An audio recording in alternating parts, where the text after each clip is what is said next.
How appropriate. How appropriate. Hoshi Love and Skittles. Hello.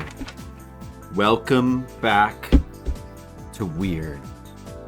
And how appropriate, because this picture is how Skittles feels. And it's how I look. See, look.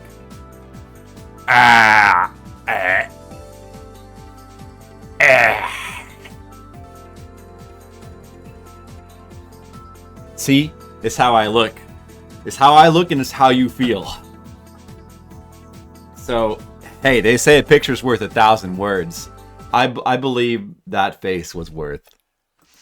I believe that face was worth 5 words. And those 5 words were, and I quote, "Please never do that again." That's a picture that's worth 5 words. Not as many, not worth the amount of words I was hoping for, but I'll take it. Well, looks like, hey, Skittles, new jacket. No, I've actually, well, yeah, it is. Well, okay. Technically, it's actually an old jacket because I've had this sitting downstairs. Apparently, I don't remember when I got this. It's like a little, it's kind of a hoodie thing. It's like a hoodie thing. And we got this at some convention or something, and I don't remember what the circumstances was, but it's been sitting down in our basement for years, and for some reason, I wasn't really that interested in it. And then I went down, and we were going through some old clothes, and like I took this out, and it was like, this actually looks pretty nice.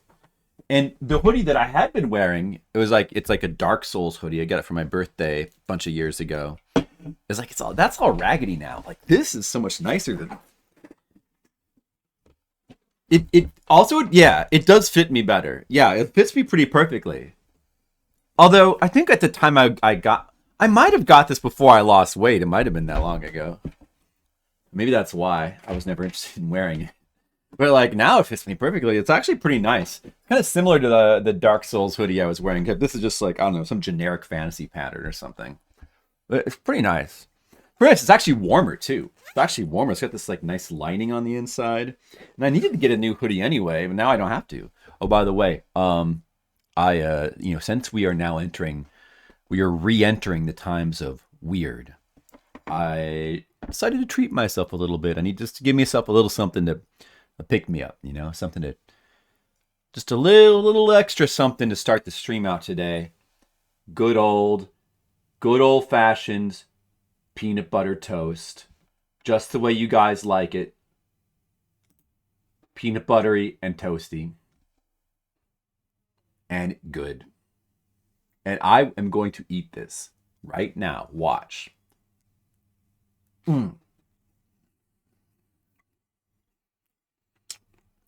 I give this toast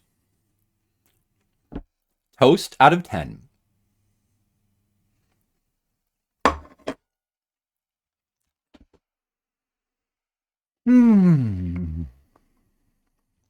Now that's good content. Then like the little star appears in my teeth. Bling, bling. Skittles, can I make a star appear on my tooth when I smile? How do I do that, Skittles? What's the technology for that? Okay, Skittles doesn't like that content. Moving on with the stream. So anyway, I'm going to play an Amiga game, Weird. Guys, you might have seen this game before. It's called Weird Dreams, and this is what happens. I've been playing it for 17 hours. Now that we've made Skittles already facepalm like twice. Skittles, how are you doing today? Are you ready for more dreams? Ready for more dreams? You ready for more great Flipsider content that you love and Amiga games that you hate? That you wish that would just go away? You ready for those? Well, I also got this. Of course, we got good old Admiral Nelson. Good old Coke Zero. It's all going to go into a glass. Caffeine-free Coke Zero. We're going to play this damn game. We're going to beat it. We're going to beat the game, and then Skittles will never have to see it again. Except for when he voluntarily watches VODs because he realizes that he misses it. 17 hours too many. The 8 minutes should have been enough.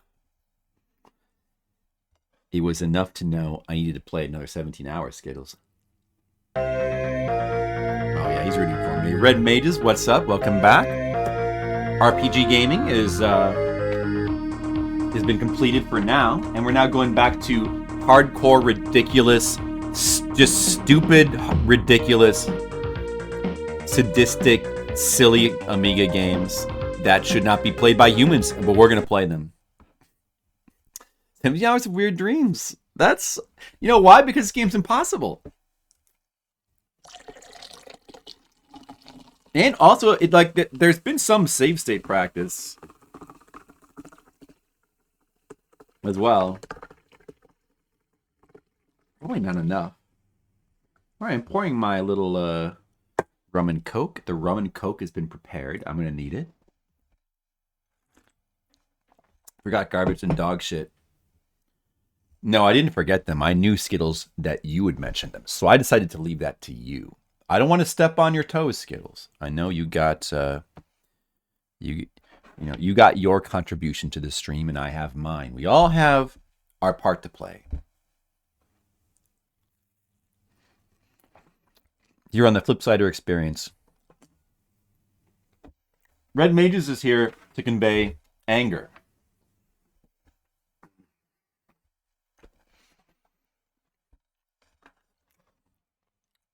Quoting my quotes for historical record.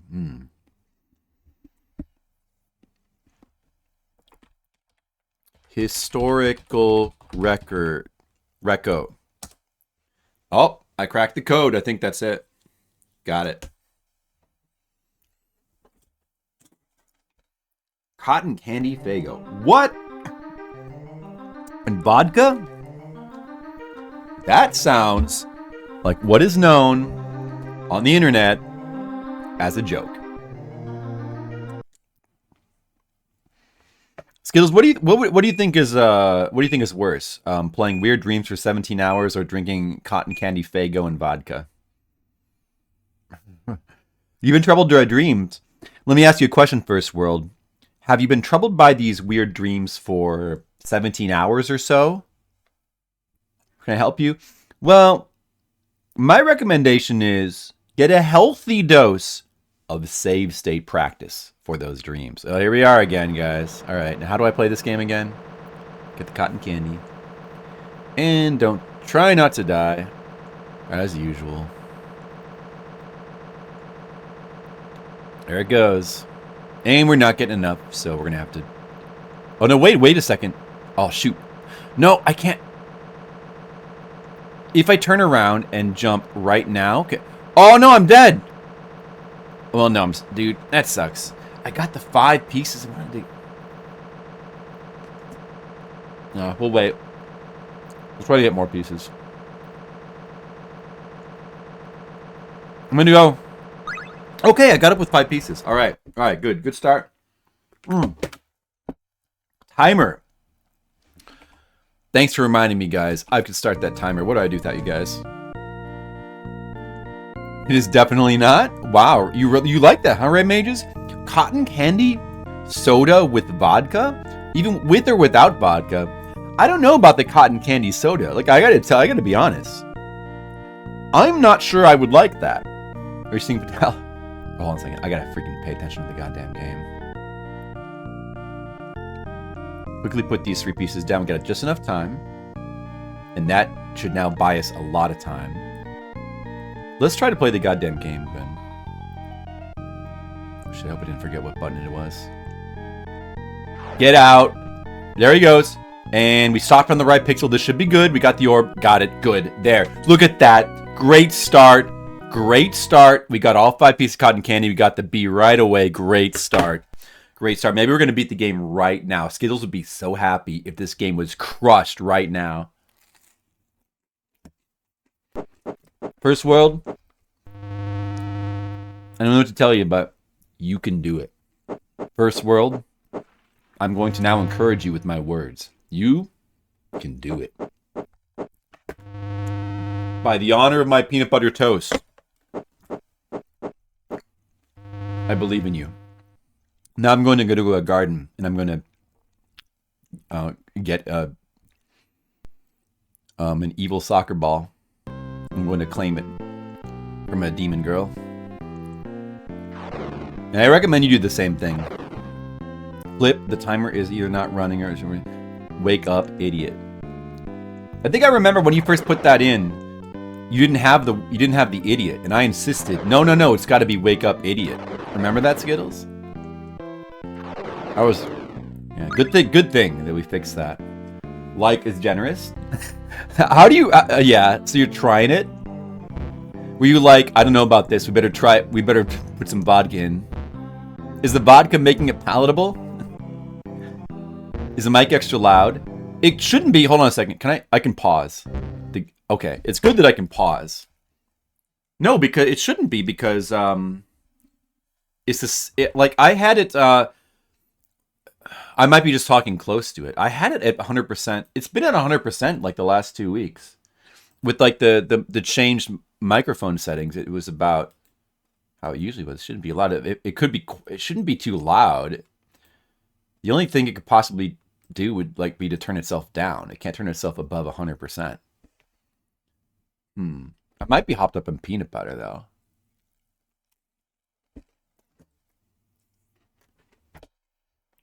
You're right about that, Skittles. And sometimes they make you play Weird Dreams on Amiga for 17 hours, you know?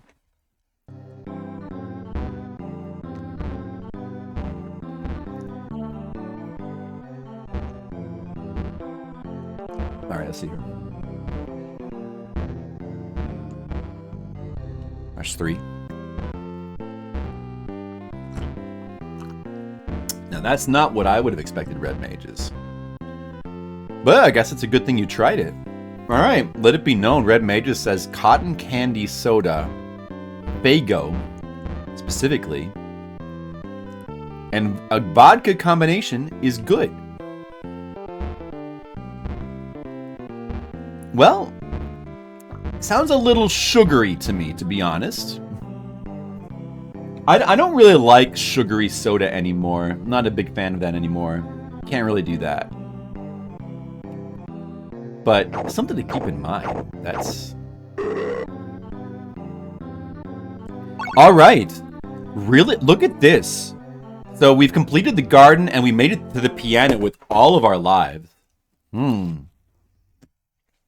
We got a real good start going. Juggalo drank. That sounds correct. Does that sound correct to you, Red Mages? That sounds correct to me.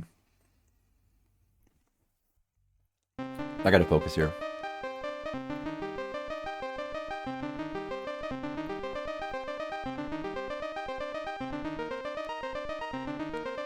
Oh, he was being very nice to me. He was being I got very good RNG there. He's being very nice to me, but that's not the one that's really mattered. Like that's not the one that's critical. One that's critical is one coming up. This is the one where we need him to be nice.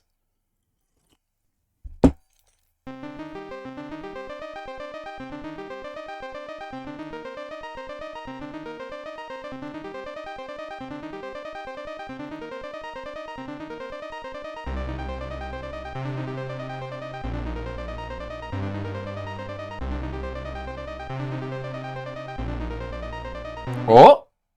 Ooh, that was a little bit close there. Okay. Made to the eel with all of our... Whoa, this is going real good. Can we get the eel? All right, I sort of worked on a technique for this guy, but it is not. It's too random. There's no absolutes here. I'm going to count when he comes up. 1, 1,000, 2. Grab. It worked! Okay, so here's my technique. Well, I'm going to explain... Oh, wait a second. Well, you know what? Let me just pause on this guy. Now we still have to deal with this guy though. This guy could destroy the entire run. This guy could destroy the... See, the thing is, if he takes the ball back from me, the whole run is destroyed. So it doesn't matter that I'm going to have 5 lives. But hopefully we'll get him. I'm the eel deal. That's a good one. Oh, because it was new at the store. It's like, what the heck? What is this? Let me try it. That's kind of fun, Red Mages. I would try it if we were living together in a little cottage and you brought like, look what I brought. Fagos, I'd try it. So basically, the thing with the eel is completely random, the timing, but I count 2 seconds. If he hasn't gone into blue mode by the end of 2 seconds, you should just try to grab him because he probably will. Like the either what will happen is one of two things: either he'll go non-electric or he'll just go back down. Usually, so you count 2 seconds and then you just grab him. Or if he does it earlier than you expect, you wait and then you count 2 seconds again, but this time you grab a little bit earlier. And you just kind of hope because you're limited. You only have about like probably 4 chances to grab him before you're going to die. So then the third time you like count like 1.5 seconds and you grab, and then the fourth time you count like 1.25. That's the strat there. You need to like each time you need to be a little bit more aggressive. But it worked out perfectly there. Wow. All right. Now I need to just get past this guy. Thank you, Big Games on VHS. This is a real good run going.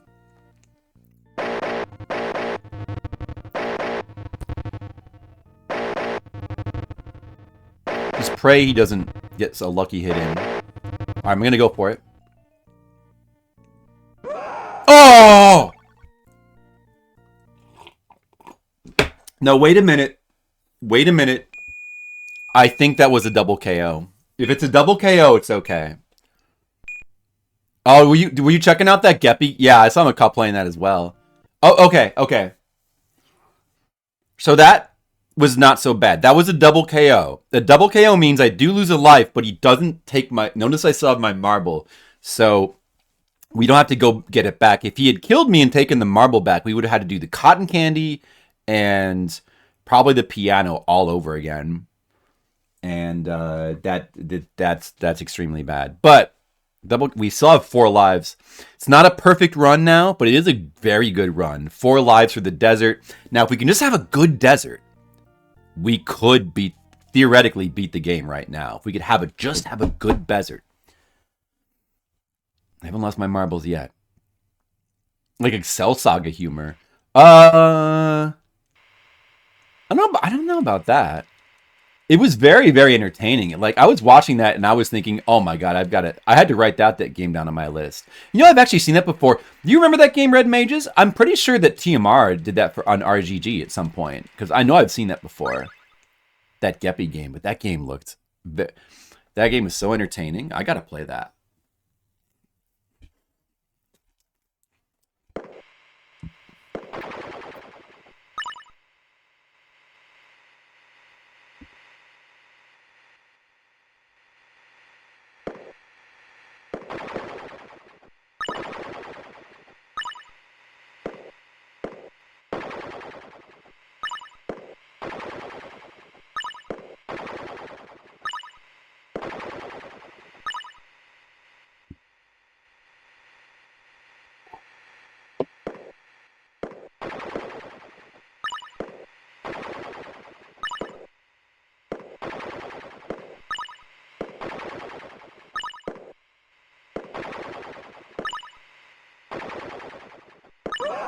Oh, I thought... Oh, man. That was close. I could have had him there, but... he was just a little bit faster. You're doing pretty good there, but it's just really tough. The desert is really, really tough. It's definitely got to be the hardest part of the game, the freaking desert. Just because these things are so fucked up. But I'm learning their hitboxes and their patterns and how to handle them. And like, if you really, really know these guys, like, the more you practice these guys, the better you can get. Except sometimes stuff like that happens and there's just nothing you can do about it. Like, you cannot get this to 100%. You just absolutely cannot. There is too much RNG.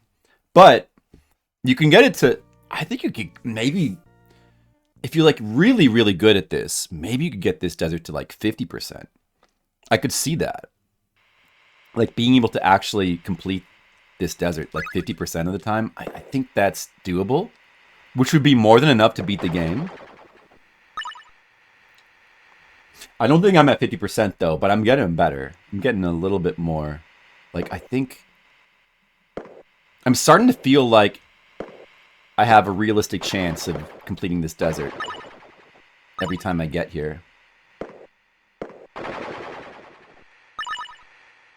But the problem is just, besides the RNG factor, problem is just it's so easy to make little errors. You have to be very careful with the... Oh! There goes 3 lives. That's the last one. That's not good, because even when we get past this now, they're going to be up against a rock and a hard place on the hallway section. Would have been good to have more lives there, even if we make... Well...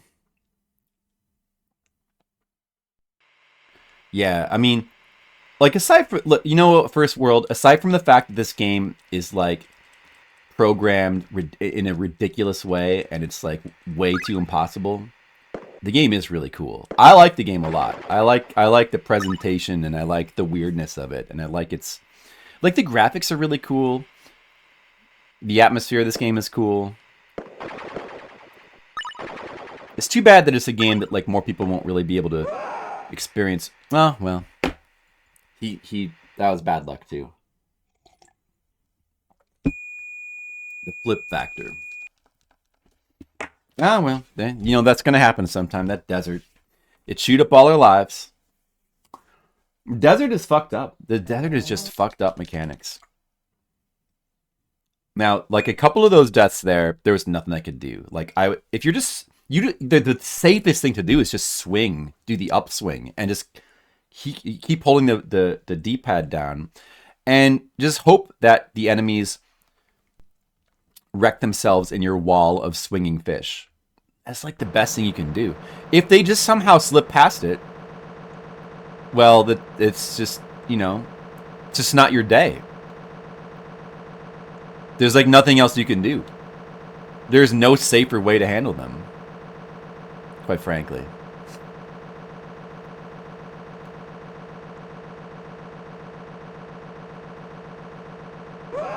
Oh, I thought I could... Maybe oh man, I thought I could get there. But it didn't have quite enough room to jump. There's just nothing you can do. There's nothing you can do. But there was one time I let up on the thing too early, and I think I might have been able to live. Whoops. Okay, now I gotta just die. And then there was one time where it was like, you know, I was on the edge of the screen and I stopped. I stopped because I just felt like I didn't have enough room to block the spawn. If you get close enough to there's like a spot you get to on the edge, like you're about an inch and a half away. Once you get within, it's kind of like the pipes in Super Mario Brothers, where if you get close enough to a pipe, you block the spawn of a piranha plant. It's kind of like that. Like, you just kind of get a feel for it. Like, once they also spawn at a certain rate. Like, the spawning of those things is not random. Like, the spawning is actually very predictable. They always spawn at a certain rate, and you can learn it. And then once you know that, then the edge of the screen where it's the most dangerous, you kind of get a feel for when you can, like, you can just kind of keep going and block their spawns. Oh, look at how good this cotton candy pat start is. But what's the point of going with 1 life? There's no point in that.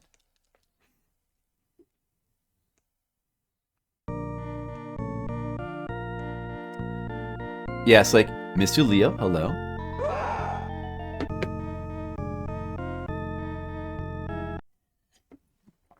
Mr. Leo, I see you're speechless. I see my chosen game has made you speechless. With pure joy, I assume. Mr. Leo, how's it going? I'm hoping to beat this game. We just had a really good run at this game, though. Like, on the first run. Second run went nowhere, but the first one was really good, Mr. Leo. Maybe we're going to beat this right away, and we'll play something else. Gus Nation, this game is weird, and you like it. The bee stung me in the crotch. Both of those things are connected, aren't they? No, I like it. I like it, too. I like everything about it except playing it. But I'm learning to like playing it, quite honestly. Like, it's just like, once you break the game down to a science and it becomes like a speedrunner thing almost, where you're doing runs and you got to like execute everything perfectly every time. I mean, once you know what to do, you can actually start to do that. You start to have some fun with it. I did beat Shin Megami Tensei If. It was just about 50 hours. Somebody told me it was 20 hours. I don't remember who that was, but they were off by order of magnitude of about 1 million hours, I'm going to say.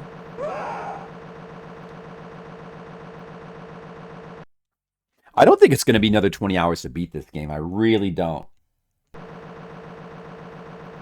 Cryptic controls like Cryptic, like Prince of Persia. Well, actually, the controls in this game are... It is Prince of Persia like. It's cinematic platform like. And, you know, you have a... You know, it doesn't control the best considering what the game makes you do, especially like the slow turnarounds.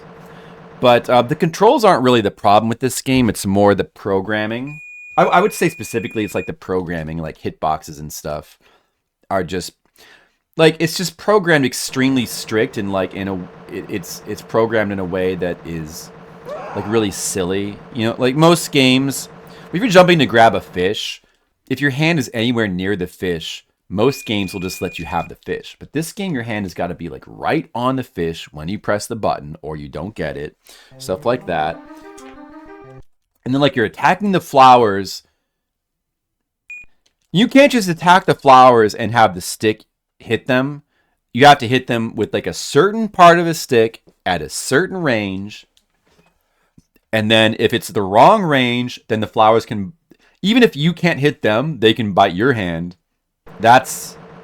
The whole game is like that. You know, that's kind of the problem. Controls aren't really too bad if the game was programmed differently. Like, Monocule was talking about how he wanted to like make a fixed version of Weird Dreams.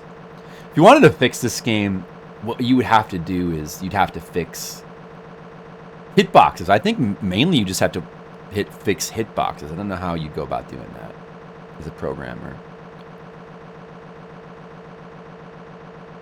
Pure Mames. This game is pure Mames. That's true. It's pure Mames indeed. I could have gone... No, I need... Oh, okay. I'm going to turn around and I'm going to go for this. No, I jumped too early. Ah! Like a dream simulation. Should have been a little more leeway. I don't like... Well, I mean, I guess so. I don't know if it being so strict makes it... So strict and so hard to play really makes it more like a dream... It just kind of... I think that's... Because the game is so short, they just didn't want you to beat it so fast, but they went way overboard. They definitely should have given you more leeway, though.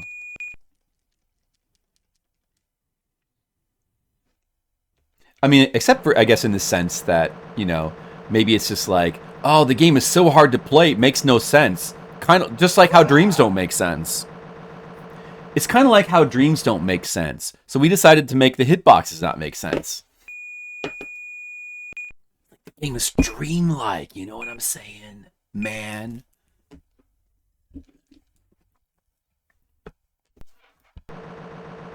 I don't know, like, if you play this game a lot, and then you, like, go to sleep, and you close your eyes, and you start having dreams, and you're dreaming that you're playing weird dreams. Or maybe you're dreaming that, you know, you're having weird dream-like dreams. You're trying to whack the flowers with your stick. It would be like, you got, like, this stick, and the flowers, they're trying to bite your head, you're trying to bite your face off, and you keep whacking them with the stick, and the stick goes right through them. It's just the stick keeps going like right through them, but yet they still bite your face off. Kind of like that. And these weird like statue thing, phallic statue things. You keep trying to beat them with the fish, and the fish like goes right through them, and they don't care. There's some new Prince of Persia game. Oh yeah, I heard something about that. I don't know. I can't say. I guess I'm a little curious, but I figure it's probably something I wouldn't like, but I don't know. It would be interesting, though, if somebody made a new Prince of Persia game that was like a throwback to the original. If somebody made a throwback Prince of Persia game, that could be really interesting. And I could see that happening, since 2D pixel art games are more popular now. That could almost happen. I think retroactively, like there's more fans of cinematic platformers now, maybe. Dream Simulation? Oh, yeah. Maybe that's what they meant. Maybe that's what the developers imagined.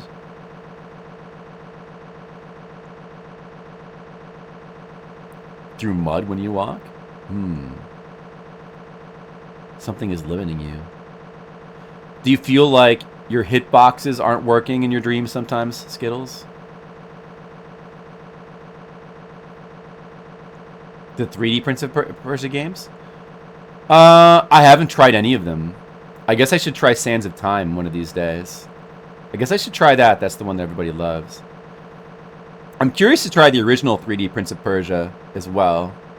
But, I mean, as you guys know, as I've talked about, like, the true 3D Prince of Persia that is easily the best one ever made, that's not called a Prince of Persia, but is heavily inspired by Prince of Persia, like, clearly, and essentially plays like 3D Prince of Persia and is easily the best one ever made, is just simply Tomb Raider.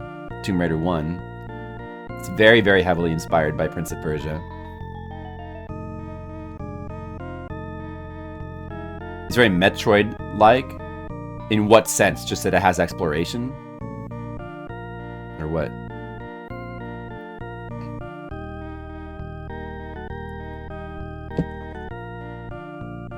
You like the 3D Prince of Persia games? Which ones?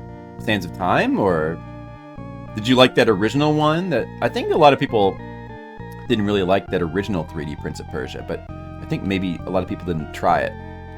I never tried it. The Sands of Time I know everybody liked. So there's like a trilogy there.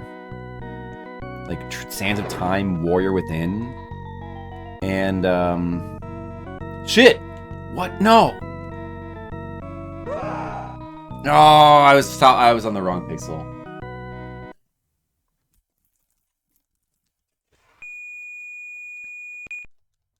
Do you feel like that a giant cotton candy machine trying to escape?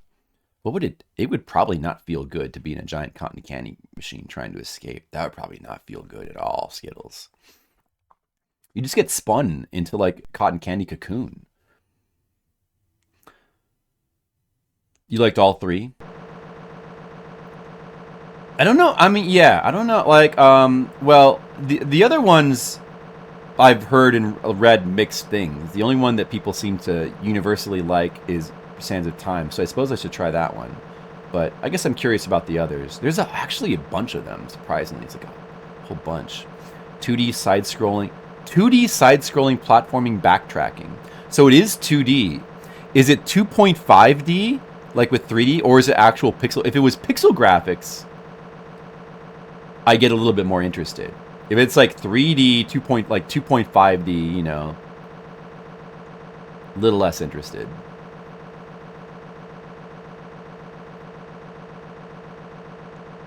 Get stuck in an elevator and just stopped. You should have rewinded time until you were like out of the elevator.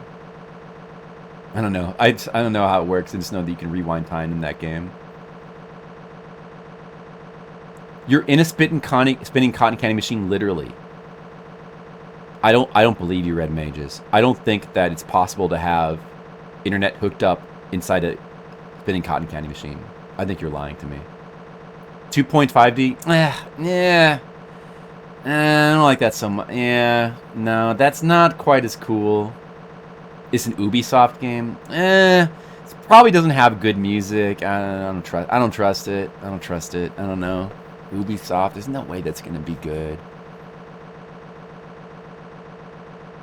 Or there's no way I'm gonna like it.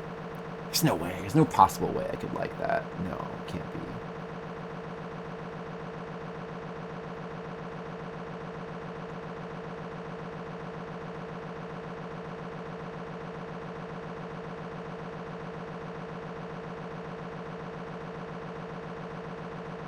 I should probably look at it, though.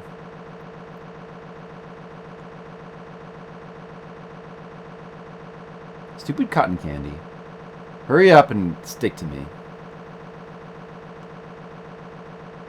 Oh, I just killed myself. Oh, it worked. Oh, I thought I'd screwed up that jump. We lost a life, but we can still do something with 4 lives. It's okay.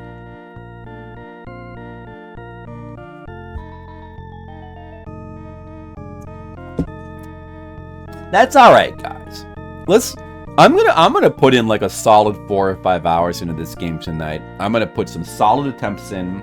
I feel as practiced as I possibly can be at all the various sections. You know, it's just you can only really get so good.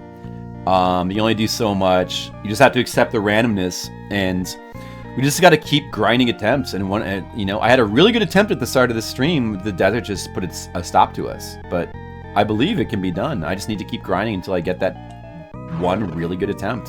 And I believe it can be done. And I believe we're going to do it. Oh, come on. Wait, can I? No, come on. Just run. No!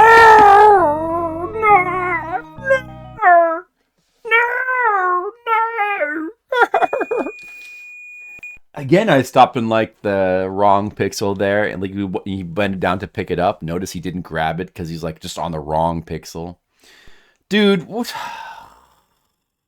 Let's go die to the flowers. I need to start over. $50.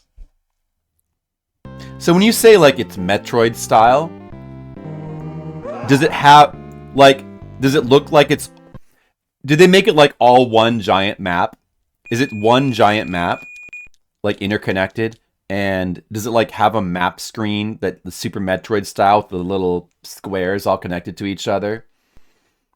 Because that would be such a boring choice to like make a new Prince of Persia. I mean, I guess it would be kind of there aren't really, I don't know. Maybe there's a novelty to it because is there actually any cinematic platformers that are specifically Super Metroid style? I don't know. Maybe you can't think of any. It's just, but even so, it's like that is such a boring choice, like to do these days when it's like so overdone. When a developer is going to learn that when everybody is doing something, maybe try doing it a different way. When every single other developer is doing the exact same thing, differentiate.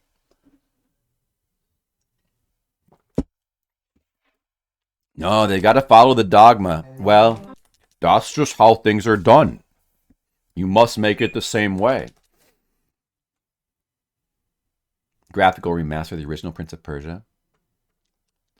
Oh yeah, did it look any good? I don't know about that. On PS2, I might have seen that. I feel like with the graphical remaster of Prince of Persia, the original Prince of Persia that you really want. And it technically counts as a graphical remaster. It's just the Super Nintendo version. It's basically a heavily improved remaster of Prince of Persia. Like that's the quote remaster that you really want. That's the best version of Prince of Persia. Is the Super Nintendo version. It's such a good version of Prince of Persia.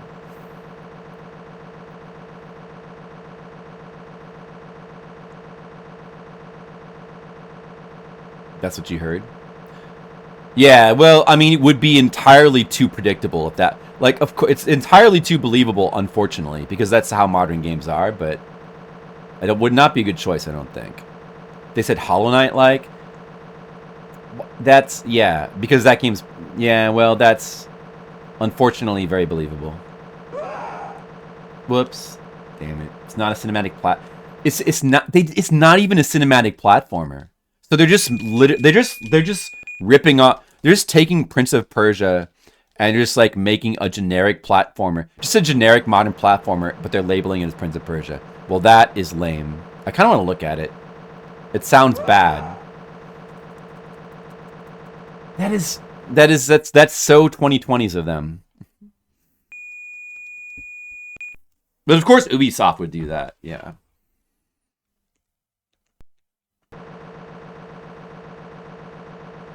Okay. Well, you know what? Let's just forget that exists. Who cares? Let's move on with our lives. That's not going to be good. Hi, Monocule. Goodbye. Oh no, Monocule came in and said goodbye. Monocule, I'm going to beat the game right now. Monocule, you're going to want to stick around. I'm going to beat it right after I die here a couple times, and we're going to beat the game.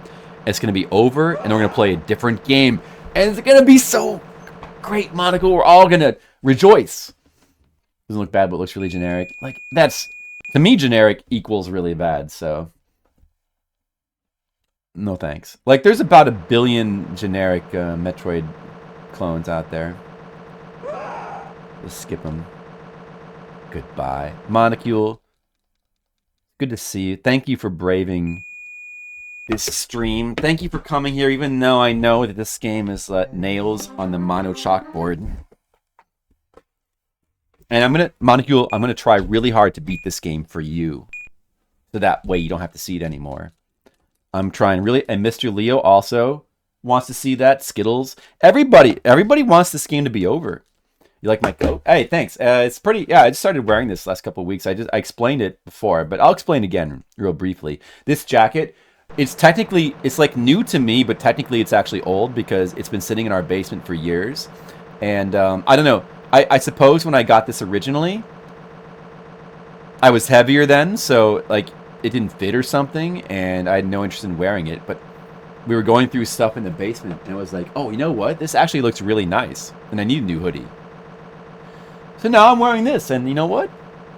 I should just tell people that I just bought it. Like, people wouldn't be able to know the difference. But it's actually really old. But to me, it's new. It's actually, you know, for like a hoodie thing that's been sitting in my basement for years, it's pretty nice.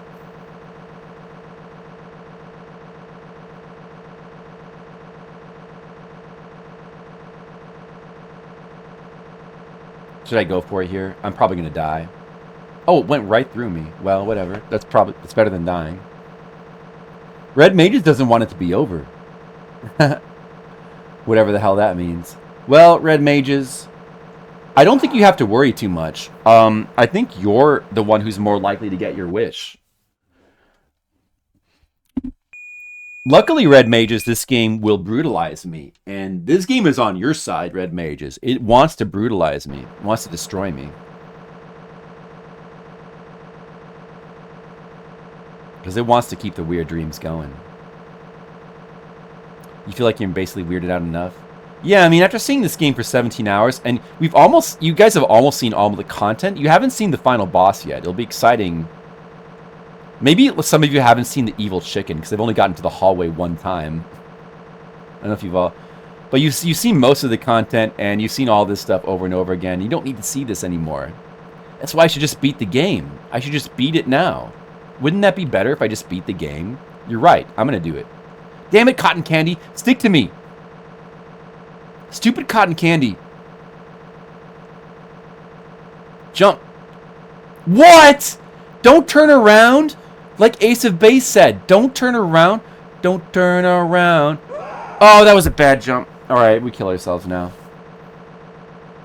To consult manual hoodie. I have a consult manual t-shirt. I like it rough. I mean, I don't. It's not even about that. I just want to beat the damn game. I'm willing to put in the time to. I'm willing to do what others are not, which is to sit here and play this game for billions of hours until it's beaten, because I want to beat it. I want to be the one. Red Mages. Nobody else on the internet has like a legit, like a provably legit playthrough of this game. Nobody. I want to be that guy. Just like that one game, I want to be the guy to have it. I don't want to be the guy to play, I want to be the guy, but no, he played the C64. I'm talking about the Amiga version. C64 version is easier, Red Mages. The Amiga version is the true version. That's the one that has the glory, Red Mages. You got to beat the Amiga version, or you don't get the glory. You haven't seen the final scene yet? Sticking together is what cotton candy does. That's true. It's kind of a metaphor for life, Mr. Leo. Yeah, you were Monica. Yeah, we were talking about that. Monicule, if you created a new Weird Dreams, that'd be amazing. What I was saying is, like, if you really wanted to finish this, if you wanted to fix this game, you have to fix the hitboxes. Everything about the game is fine. It's just the hitboxes that need to be fixed. I don't know if you could do that somehow.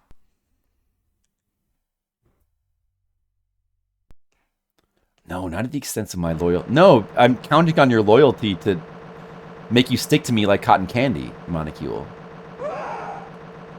Whoops. That was a waste.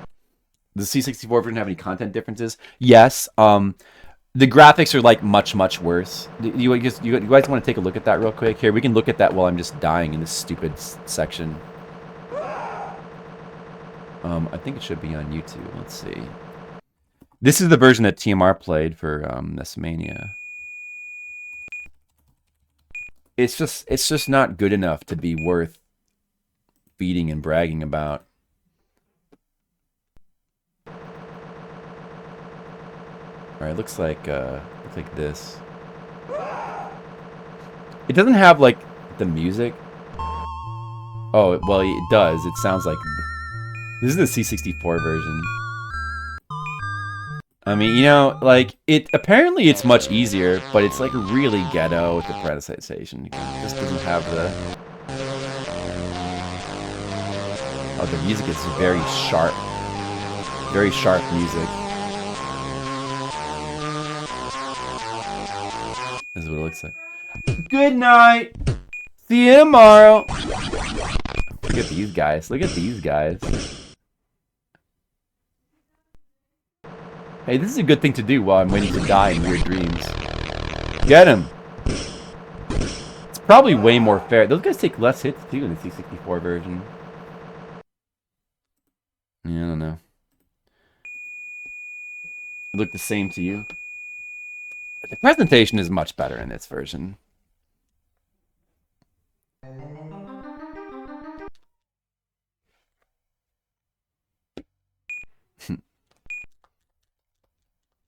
Alright, time to win. To beat Weird Dreams. The graphics are like legitimately really good in this version of the game. Like the part where he like gets sucked into the clouds, like the pixel art is really good on that. All the pixel art in this game is really good. It's just very strange, which is good, you know? Like, this game has no business being so hard. It should just be a game you like play through and experience the weirdness of.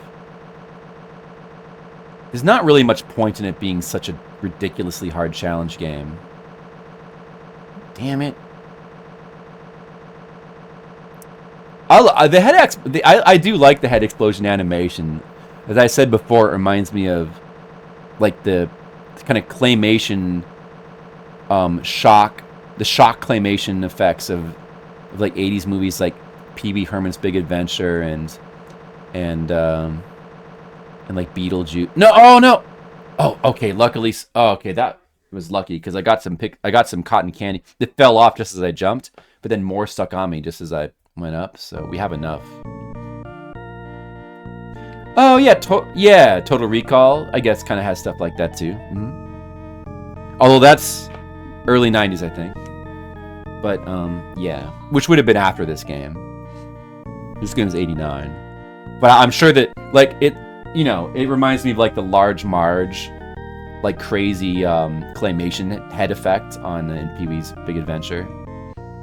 Kind of like that. It looks just like that, actually. I found Large Marge like so scary as a kid. Probably watched that movie when I was like 8 or 9 or something. Get out of here.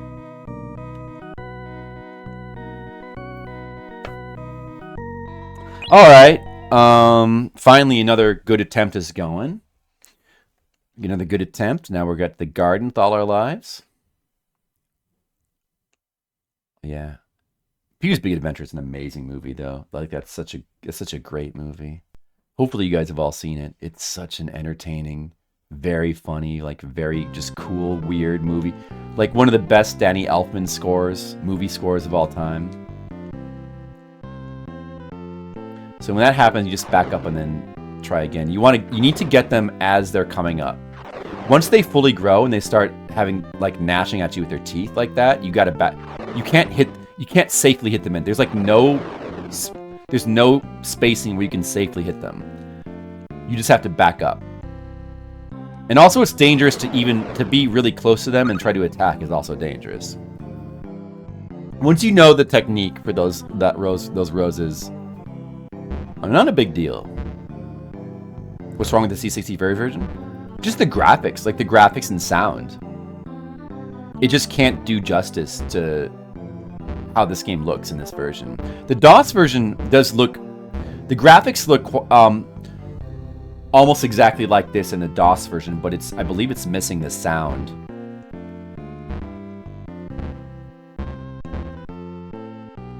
Three? No, I mean, it's just a ghetto version of the game. The whole appeal of this game is the presentation. 5.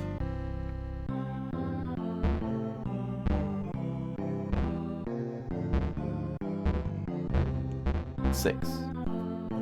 Okay, good.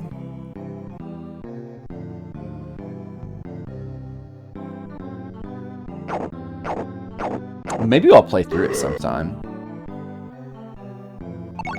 I do want to play. We have never streamed C64 games. At some point, we need to do some C64 streams. I don't know when. At some point, we do. We need to do that.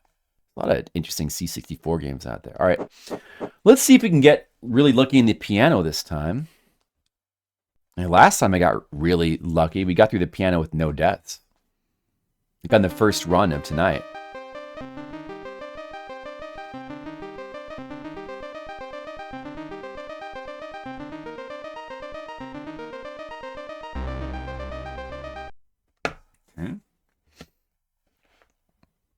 Gates of Dawn. Oh yeah, I think which one was that again? Was that the one where you like go through, let's get all the rooms and stuff? It's like a big like, hey, Legionary Shark, how's it going? How are you doing? Do your best, Monocule. I appreciate you being here and suffering through this nightmare with us all.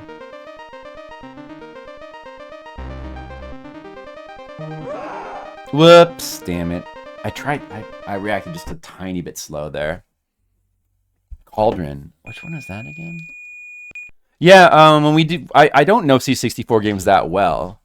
I've seen games that are cool, but I'd have to go back through my memories, maybe look at some VODs and try to remember what was the cool stuff. Definitely probably could use some recommendations whenever we get to them. There's a dead child in it. A demon child, though, Skittles.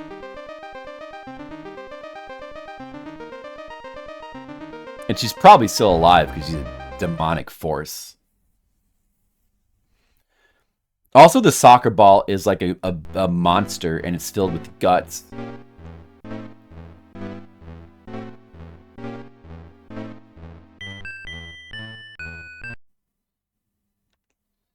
That's right, Skittles. That's right. Isn't that what the movie The Omen taught us?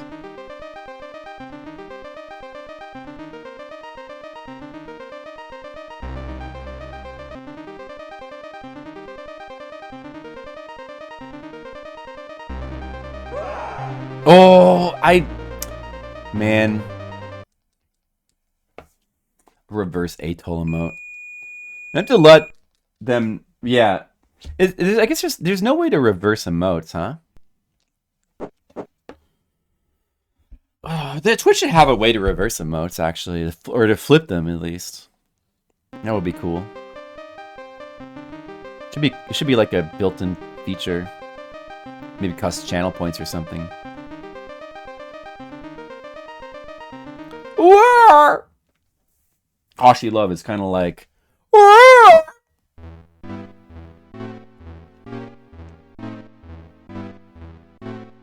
Oh, in the stream they belong to. Oh, really? Why can't you just do it anywhere?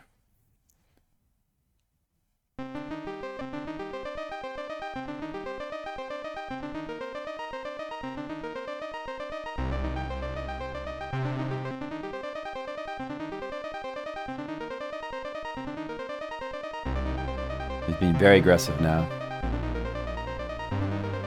Don't like that.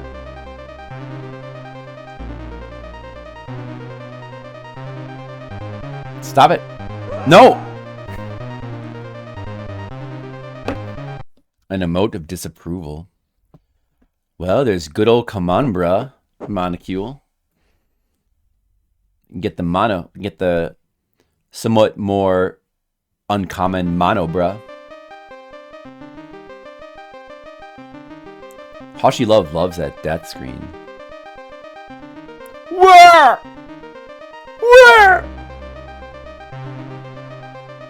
Emote laws? This is a society? You're right. I was really speaking out of turn there, Skittles. I apologize. I went too far. Perfect, Monocule. You've mastered it. You've mastered the bruh. Oh, Red Mage has got his own face of disgust. Yeah, forget it. That one doesn't get much use around here because everybody likes to come on, bruh.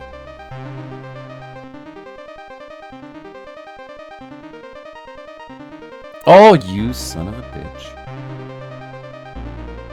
3 times in a row the same key? Are you serious?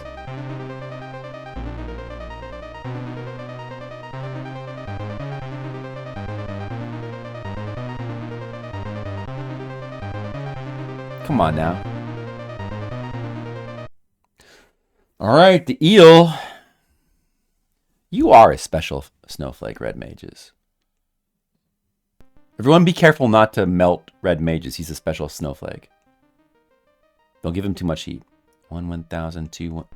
Oh, no, okay, that was too early.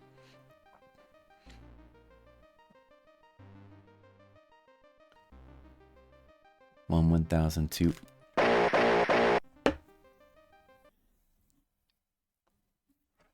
Okay. Sasuga, Red Mages. The eel got us. He got us. He got us. The eel got us, you know. He got us that time.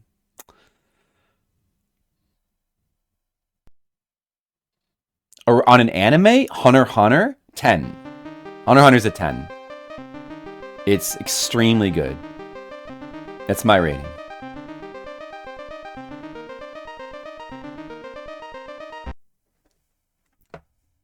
One of the best shonen manga. It's based on one of the best shonen manga. It's a really good adaptation. The 2013 one. The original one looks good too. I haven't watched the original one, but that also looks good. But the newer one covers much more of the manga.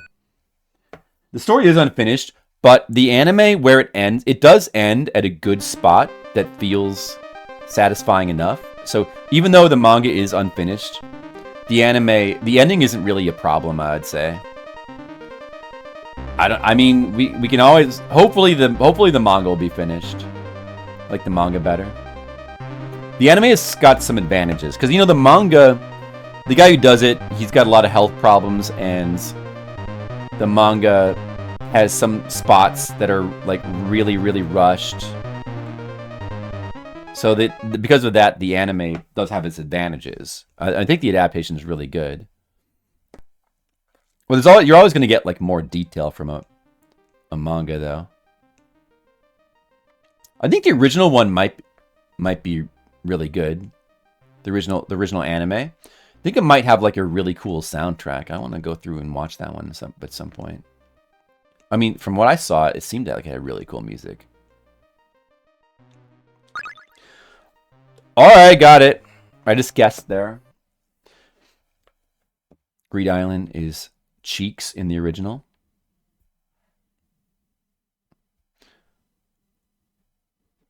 Really? Yeah, well, it's pretty good in the new one. You definitely are losing some detail in the newer version of Greed Island. Oh, he just tanked me.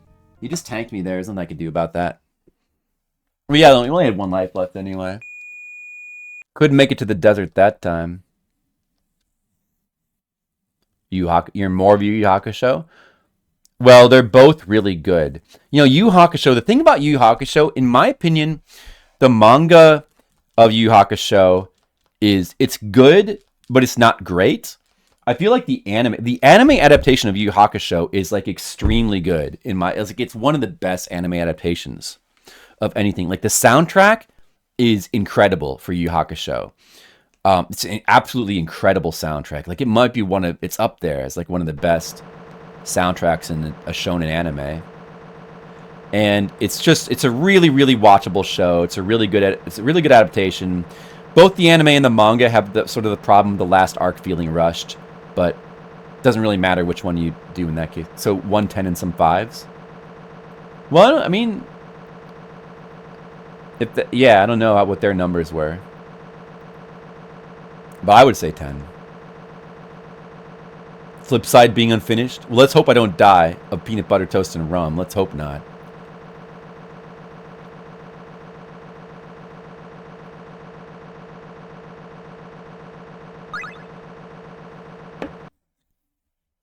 I'll try not to. I think that Flipside's actually getting pretty close to its conclusion. Hopefully in just a few more years. Yusuke Kuwabara, top shonen lead.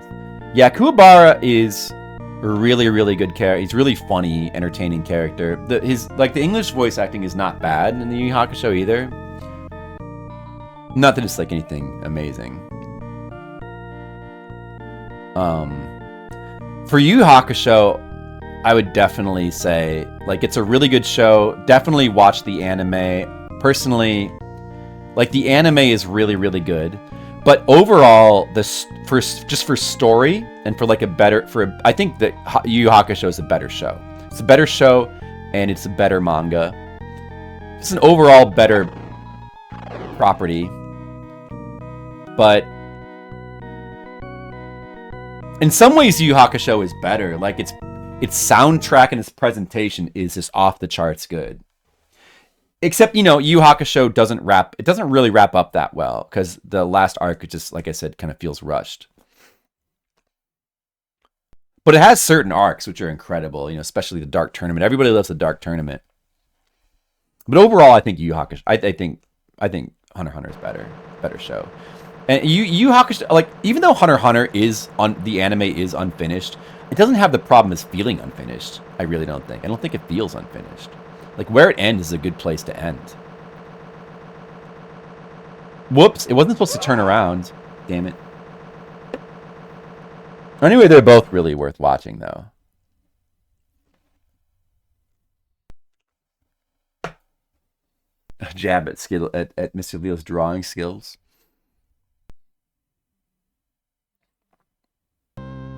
He's tolerating it, so you need some backup.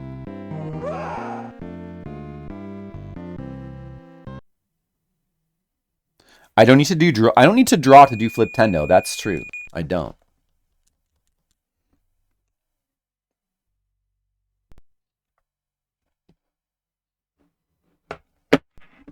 Oh, wait. Maybe I'm Flip Tendo. No, you said up here I'm concerned about Flip Side being unfinished. Then you said, remember, if Leo has pledged to finish Flip Tendo, Your Honor, I missed that little dialogue. I missed that little chat there. Skittles knows what he said. Don't test him. He knows what he said. That's on us. That's on me and Mr. Leo. Especially me. Because I'm an idiot. But I'm a lovable idiot. I wish my head could like blow up really big and fat and my eyes could pop out and my head could explode. That'd be so funny. Wah! I gotta work on that. Wah! Skittles, it's not bait. It just so happens that every single thing I say is quotable.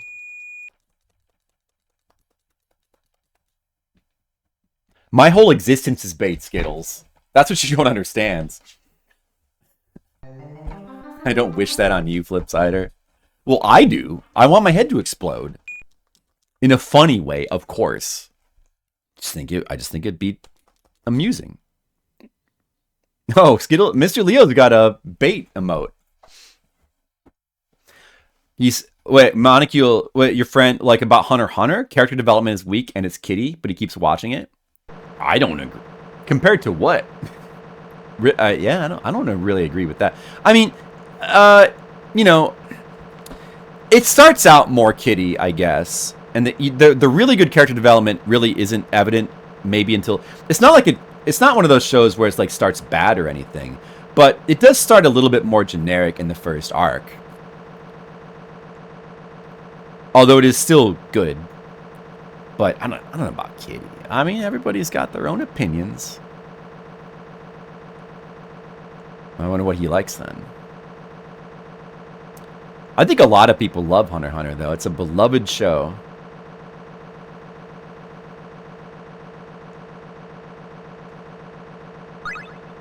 Oh, I only got 3 pieces. It's not good enough.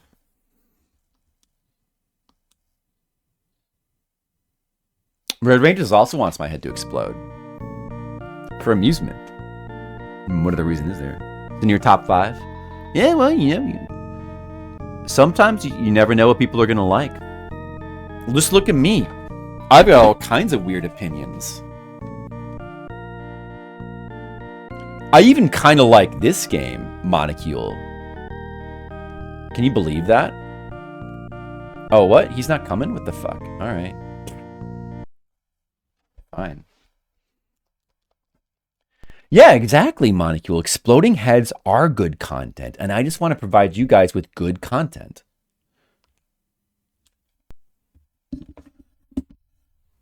Maybe I should get an air pump and plug it into my brain? It could be worth a try. Wow!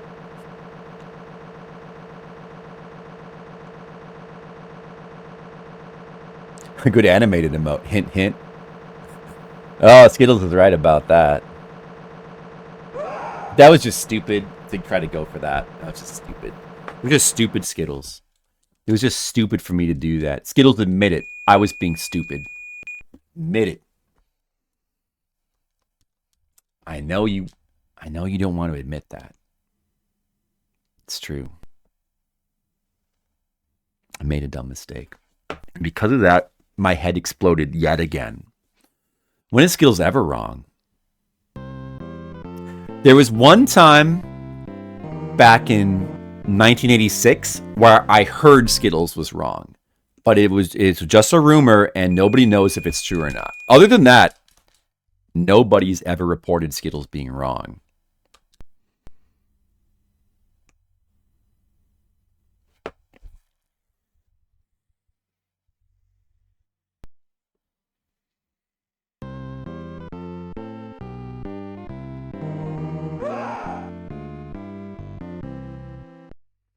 Yeah, I don't remember what it was. I don't remember. Skittles, do you remember what it was you were wrong about back in 1986? That one time? I think he might have said something like, if there's ever some Flipsider guy on Twitch TV, that future service where you can watch people play video games, I'm definitely never watching him. Yeah, you said that, right, Skittles? But you were wrong. That's the only thing you've ever been wrong about. But it was amazing that you knew that there was going to be a thing called Twitch TV, though. Skittles has a revolutionary brain.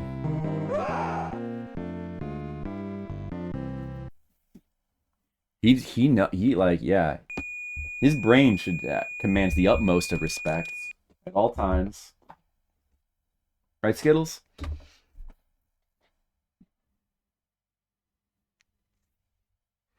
What was that? I was distracted by complete garbage for playing. Oh, Skittles, I said, don't you think this game is complete garbage? Question mark.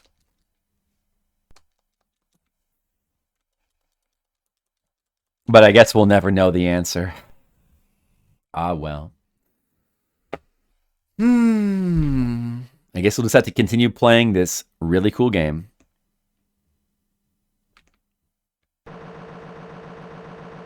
Give me the cotton candy. Give me the candy. Give me the candy. Candy me. Come on, bro. Candy me, bro. Oh. I had one really good run. You know, that's happened before. What is it with, like, the first run of the stream is really good, and then there's, like, 10 bad. There's just 10 wastes of time. Well, I had another run that went... that completed the piano, at least. Only one run has made it to the desert so far, sadly. I feel like I should have grabbed that. But I was rushing it, kind of, you know. Oh, well. Yeah, what was Monocule's butthead level? Federal Holiday butthead? Well, that's pretty good, Monocule. Congrats on that. I think that's a very high level of butthead.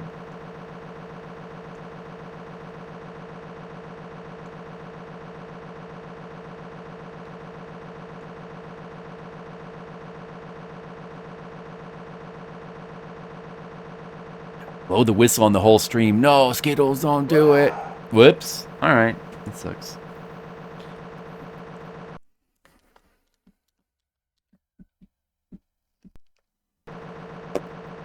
Alright, while I'm dying, let's look at C64 Weird Dreams some more.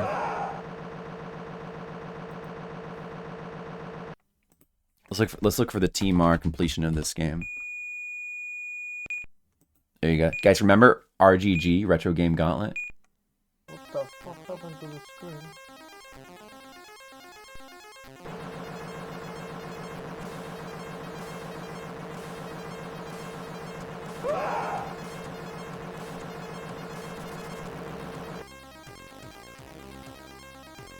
Don't kill me. The controls do seem more responsive in this version.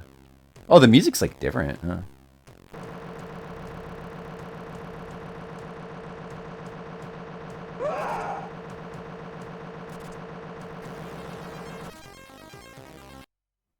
What happens with the eel?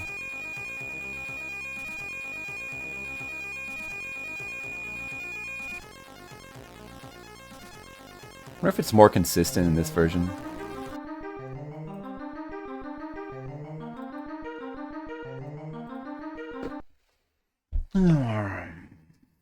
Skittles is very kind.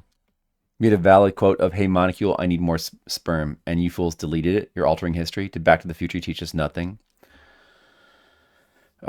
Skittles, are you saying I shouldn't have given Monocule that sports almanac that tells him all the winners that are coming up in 2024?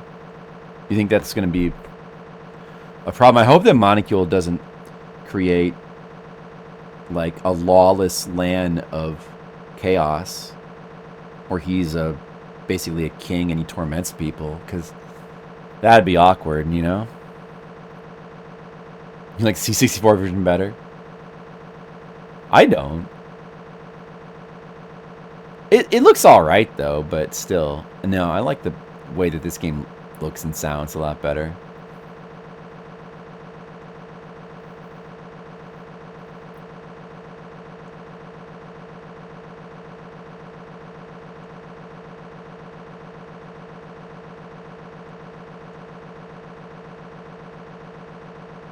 No, Biff.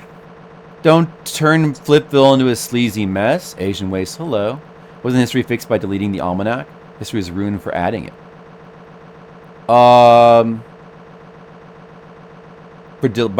Well, yeah. Yeah, I guess. Oh, no. Whoa. Damn it. The cotton candy fell off me as I was jumping. Oh, well. There's no point even trying with 2. Oh, we have 3? I guess I'll give it a try. Don't mean better game? Yeah, that's true. But, like, the whole appeal of this game is the presentation. It's like, without that, there's no reason to play it.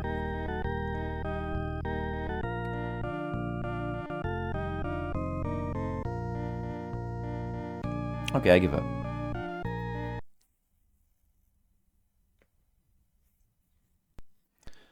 I don't know.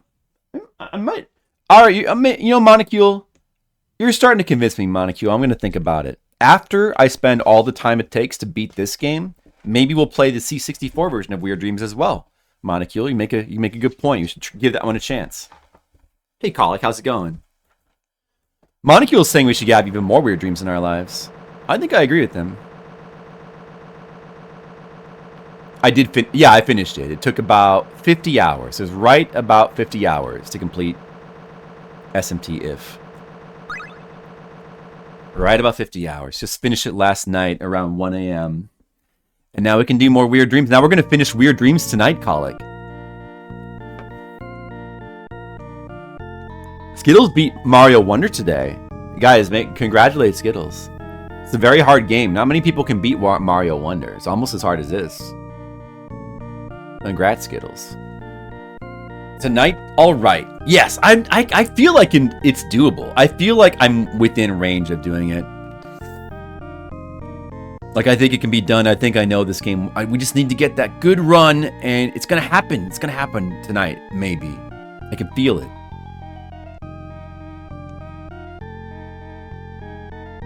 That's right, Monocule. That's correct. Whoops! Spacing was wrong. I sure have, Monocule.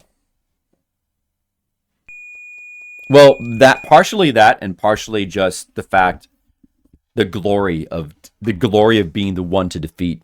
I want the glory, Monocule. I must have the glory. Infernex? I thought about trying that. That game looks all right. I don't know. I thought about trying that.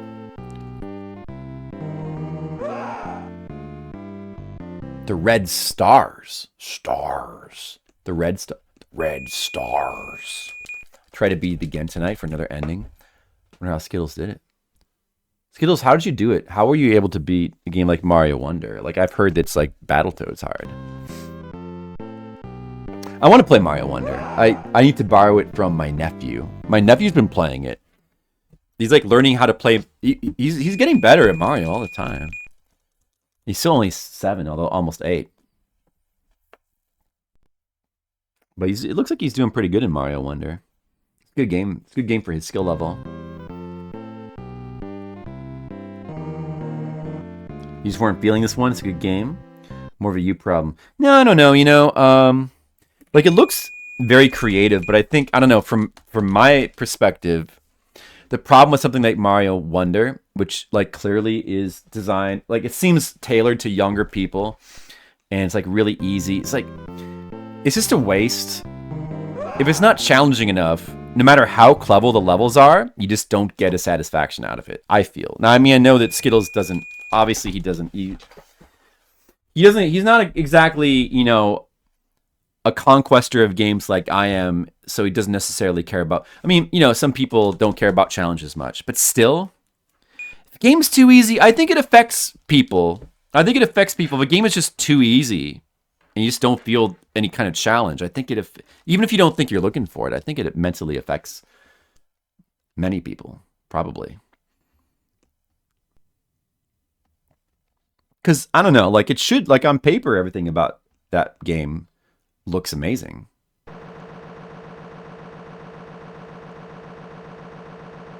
Except for the fact that the flowers, like, talk so much and very annoying. But, I mean, like, I still want to play it. I still think it'd be... A lot of, like, modern Nintendo games are too easy, but they end up being so... their presentation is... You don't get sexual gratification or extreme difficulty, like, nothing wrong with difficulty. Yeah, no, I know that, Skittles.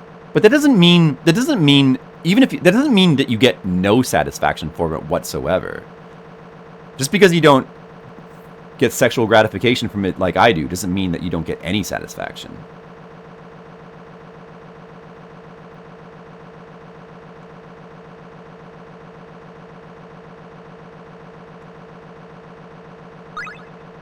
Oh, the red star. There's like yeah. It's just like with Mario Odyssey and other like the more recent Mario games, usually like the base game is very easy and casual, but then there's some like challenge relegated to like the special levels.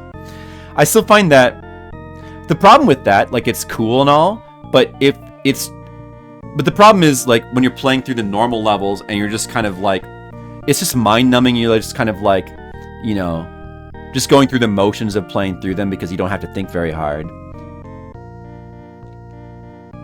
That little bit of challenge, you know, at the end, just, it does not enough to compensate quite.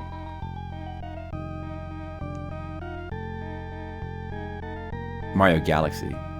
Mario Galaxy is a really cool game. I think overall I prefer 64. And I want to play Mario Galaxy again. I mean, the thing with Mario Galaxy is, like, it's so creative and so clever with its level design to such an extreme extent that really makes up for the lack of it makes up for lack of challenge and any other shortcomings it might have. Because it's so fun to play through. I don't know if it quite stands the test of time to me as 64 or Sunshine, though. But I do think it's an extremely good game in its own way. Mana ray level? Did that frustrate you?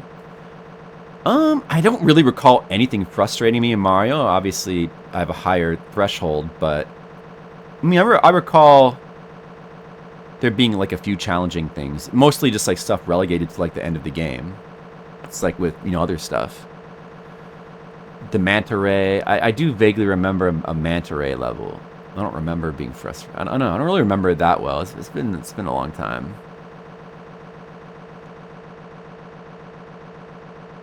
'64 is a masterpiece. I think 64 is like to me, it's an infinitely replayable game. I just replayed through it last year. And then played Sunshine for the first time. Yeah, it game's a masterpiece. I agree. I think it is. Damn it. Alright, I'll kill myself again. Galaxy and Odyssey. I mean, I really enjoyed... All these games we're talking about, I really enjoyed. Some I think are better than others, but they're all at least at the level where I can say I really enjoyed them. Frustrates me in games is when games have frustrating, awkward controls. Feel like I have full control and never get frustrated. Yeah, I mean, I'm much more lenient when it comes to controls. I don't mind awkward controls. I don't mind slow. I don't mean awkward. I don't mind more unintuitive controls, because most things you can learn, like even this game, is really, really, really unintuitive to the point of being like nearly unplayable for humans, but well, I can't really defend this game.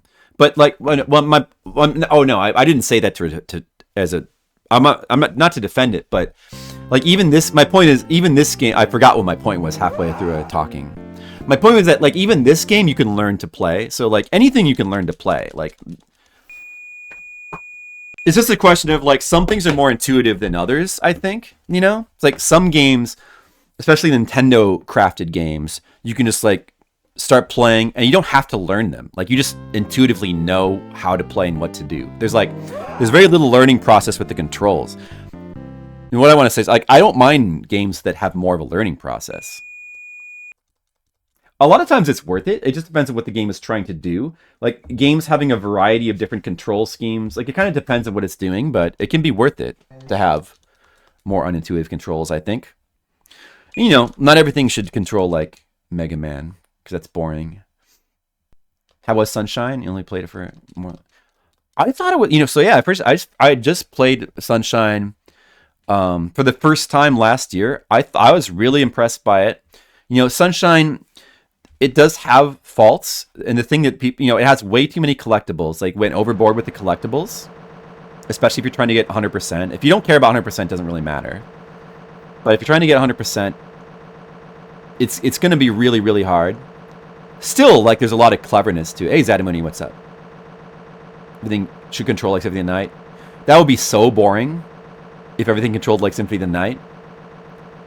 But those are extremely good controls, for sure. I like Sunshine. Monocule couldn't get into it. I like the mechanics, but not the level design. The level design is I like both, but the level design is like definitely a big part of what I like about. Nope, damn it, messed the jump up. I tried to rush it again. Sunshine, yeah, yeah. The level design I thought was amazing in Sunshine. What I like about the level design in Sunshine is like you got these big levels. It's I mean they're not too unlike Mario 64. They don't quite have the complete flexibility of. They're definitely lacking the complete crazy flexibility of Mario 64 levels, where you can play through those levels like a billions of different ways. But they make up for it with a heightened sense of like heightened platforming and heightened suspenseful platforming, like tons of platforming where you're like high up in the air and you got to do all this like there's like trickier platforming than Mario Sunshine.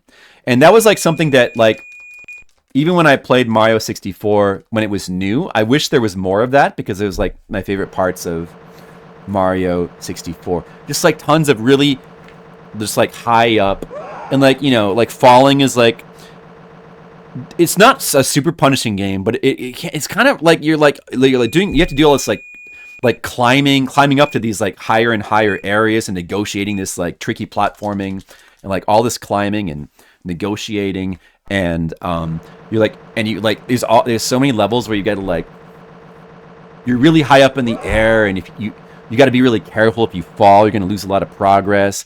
So it's like high intensity platforming. I love high intensity platforming and platformers. I feel like Mario Sunshine is like the absolute best Mario game for that. Or maybe best, it might be the best 3D platformer for what I'm talking about. Mario 64 has some of that. Where Mario 64 shines, in my opinion, you think that Hotel is the only bad level. It is claustrophobic. I like. I don't think that level's bad. I like the hotel, but I would say that for me, the hotel is not where Mario Sunshine shines. It's not the best. I wouldn't. I thought it was fine. I liked it because it's different from the other levels and it's cool and it's got some different kind of challenges to it.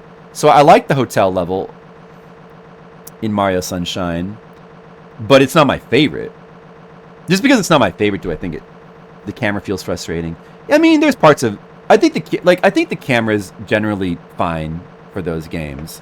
The camera doesn't have to be perfect. The games are also those 3D Marios are also much more ambitious with what they do with 3D level design, even more so than Galaxy to an extent. So it's hard, it's hard for the camera to be done flawlessly.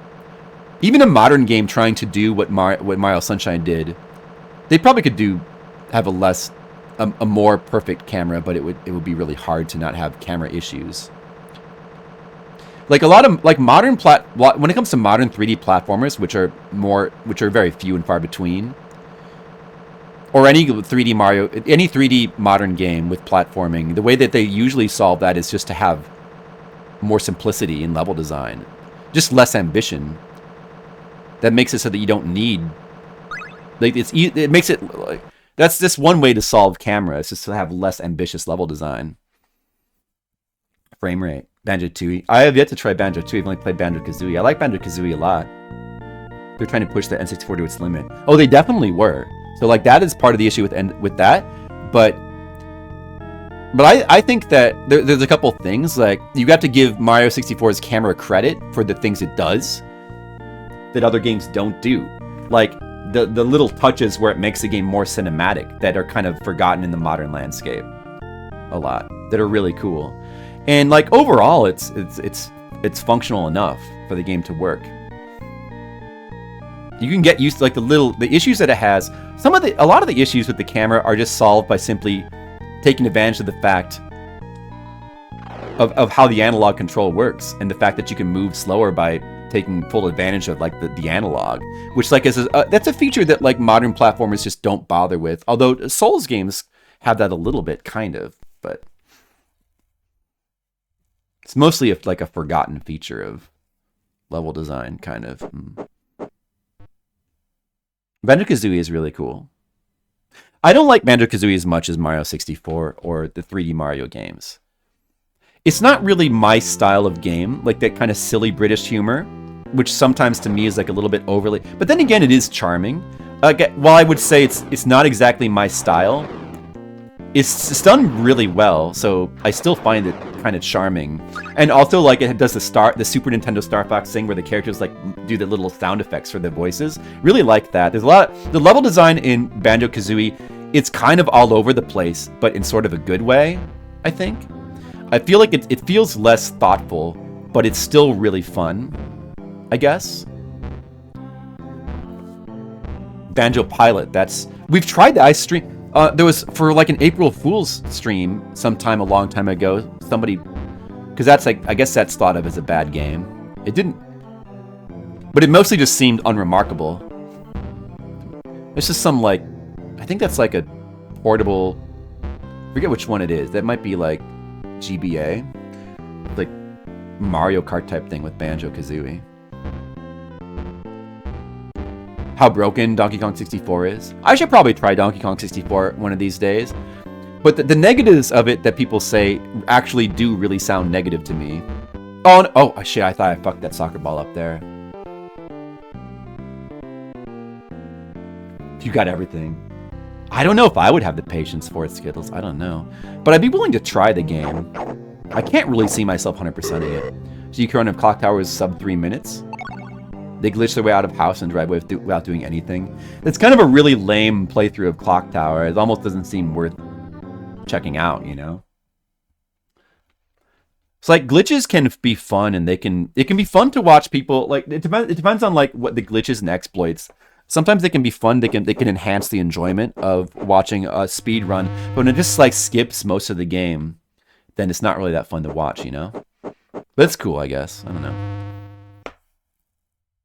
You know, Banjo-Kazooie is basically a reskin of Mario 64. It's not, I don't think, yeah, well, well, not to get into an argument or anything, but I probably wouldn't, I think reskin is, in my opinion, that's a bit overstated. It's definitely trying to do a lot of the same stuff that Mario 64 is. But I think it does have its own, it does its own things, I think. It does its own things and it has its own. Hey, Tuffler, what's up? It's been a while. What's up? Yeah, I'm working on it, Tefla. I'm working on it. As you can see by the timer, I've been working on it. I've actually learned so much about this game. If you ever need to know anything about weird dreams, just... Oh, dude, Tefla, you just messed me up. Tefla, you're in trouble now. I'm just kidding. You been lurking? Yeah. I'll become an expert at this game. You have to. You don't have a chance otherwise. This game is so unplayable. Except, you know, if you fully know it inside out, it starts to almost become playable. Why is Clock Tower so damn good? The first one, it's just like, it's such a unique style of horror game, like point-and-click adventure. The point-and-click adventure style. Well, it's not completely unique, because another game that's like that, also by Human, is SOS, which is a game that I should really play. And I didn't know I didn't realize that game had a sequel on PS1 either. But it's pretty unique. It's pretty damn unique. It's really awesome. It's really awesome style, you know. It's a pretty slow-paced game, which people might find frustrating, but it works perfectly for the type of game it is. Fun to explore Grunny's Castle's level itself. Yeah, the hub is pretty cool in Banjo-Kazooie. I really like Banjo-Kazooie when I played it. I want to beat this game, Tefla. I want to be the one. There's no evidence of anybody ever beating this game legit, Tefla. The Amiga version specifically. I mean, there are playthroughs on YouTube, but there's no live playthroughs. They're probably... You have to think that they're probably hacked or tasked. They're probably tasked. But I mean, it could be legit. I just, you know, it's like, yeah, it's hard to believe.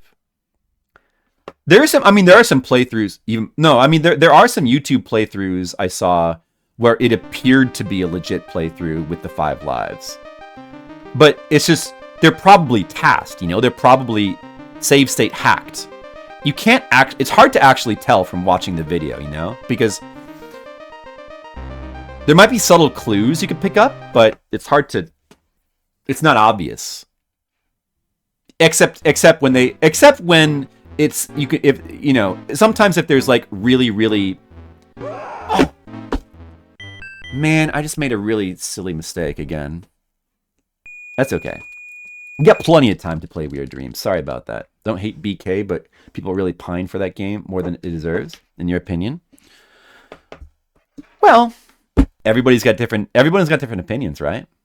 You know, I'm sure you pine for some games that other people think don't deserve it, right? It's also not completely unique because it's a Dario Argento film. Exactly, Red Mages. But that's also what's so cool about it, because quite frankly, there should be more video games that are based on Argento films.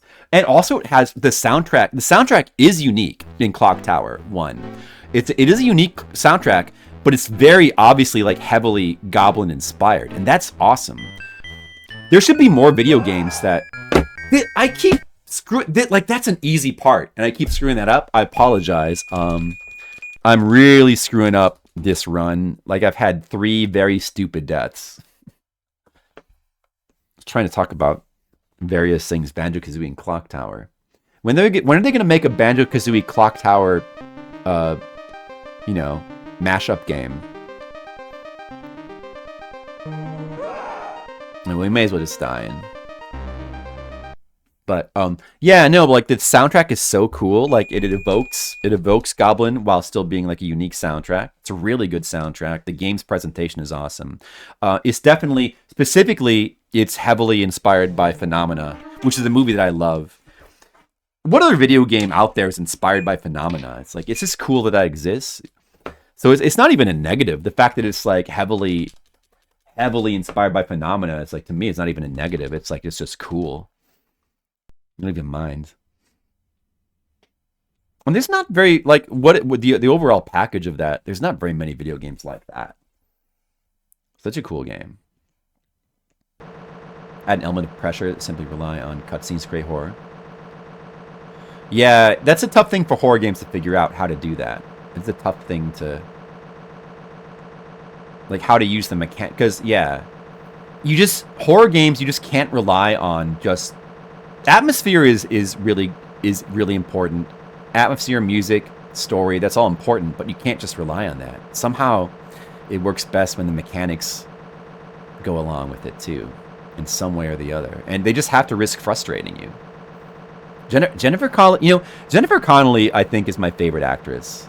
I've thought about it, and I decided, yeah, it's got to be Jennifer Connelly. It's just something about her. There's just something about Jennifer Connelly. Just her look, the way she talks and acts is, and she's really good in horror stuff. The way she acts, like in Phenomena, and then also this applies to Labyrinth as well. Like, so that, like, both of those were made when she's like relatively younger. She's pretty young in those.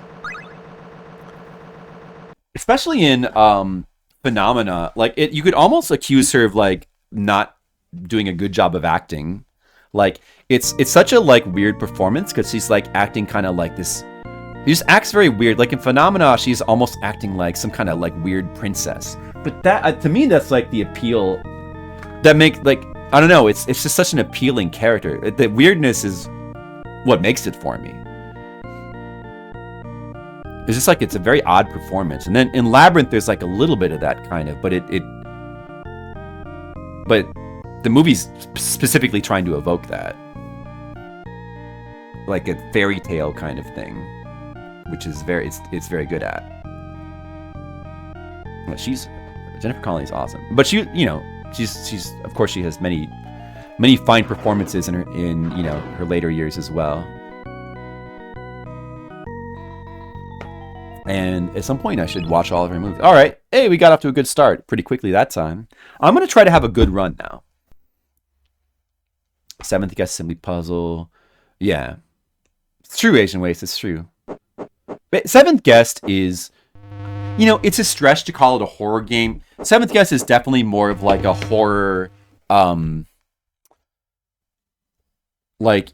horror is just the aesthetic. It's a horror aesthetic, but it's not really a horror game.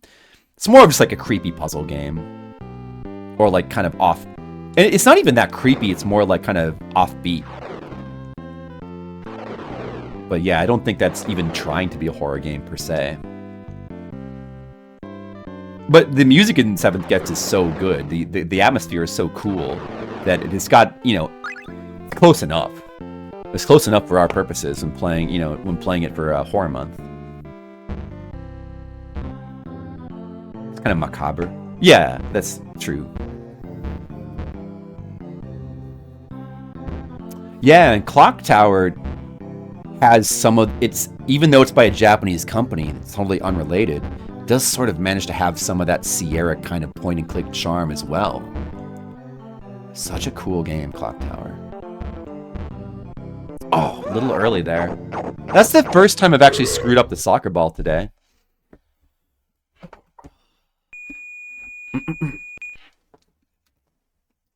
Jump scares. Yep, it does. But like a lot of those are almost more like gags than really. It like doesn't really feel like they're trying to be scary. It feels more like gags to me.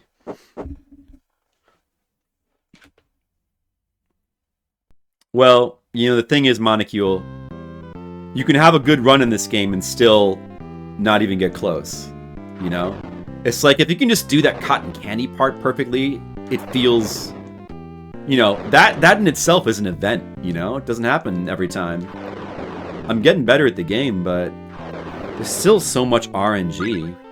The cotton candy thing can be done 100% of the time. It's just patience. Like, you have infinite time to do it, and you don't ever have to die, as long as you really are careful about paying attention to the stick. But the problem is, the more cautiously you play, the harder time you have getting the cotton candy. So it ends up being, you just end up getting impatient and you just make a silly mistake. It's just really easy to do. So the RNG of the cotton candy is so annoying. Now the B can be done 100% reliably. If you just execute the proper strategy, it's 100% reliable. This part, the garden, if you know what to do 100%, it can be done 100% of the time. If I fuck up this part, it's entirely my fault. Because it could be, it's due to a mistake. The piano, that's not the case.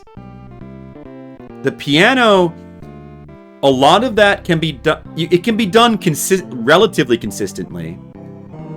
There's definitely a big skill element, but it just seems like there's times, probably relatively rarely, but every once in a while, he's going to raise a key right in front of your feet where there's just no way to react to it in time. But, you know, and then, you know, the eel's probably honestly the most fucked up part. There's no way to do that. The eel's probably the least consistent thing, actually.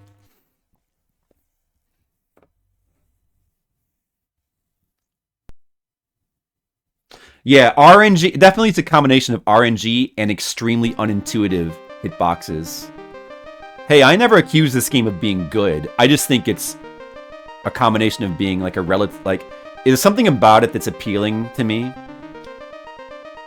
and intriguing, and also it's a glory thing. You got to beat this game for the glory. I'm gonna beat it. I want to be able to say I've beaten Weird Dreams.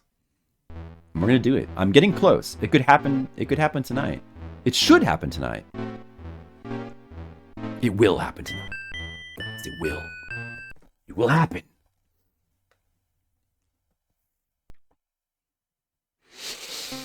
Let's try to really focus here.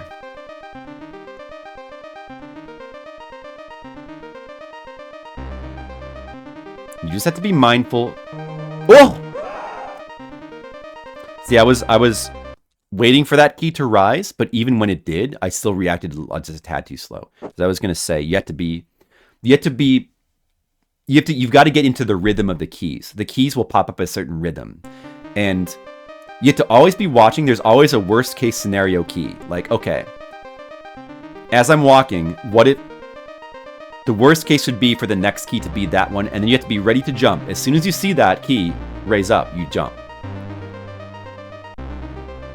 And that's how you do this. But once in a while, that worst case scenario key could be at a very, very bad time. I guess, you know, if you're really in tune with the timing of it, it probably should be 100% consistent. It's probably possible to get good enough at this to be 100% consistent at it. Even this part. I don't know how you do that with the eel, though. I don't think there's any way. I don't think the eel is just like pure RNG. As far as I can tell. It's not overly harsh RNG, but like nevertheless. You're just not going to get that 100% of the time. Oh, he's being a bastard. Oh, he was like hyper edge guarding me there. Yeah, okay. All right. Damn piano.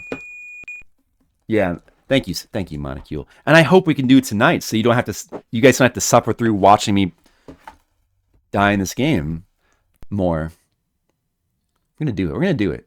Maybe. I'm gonna try. I just need to focus here.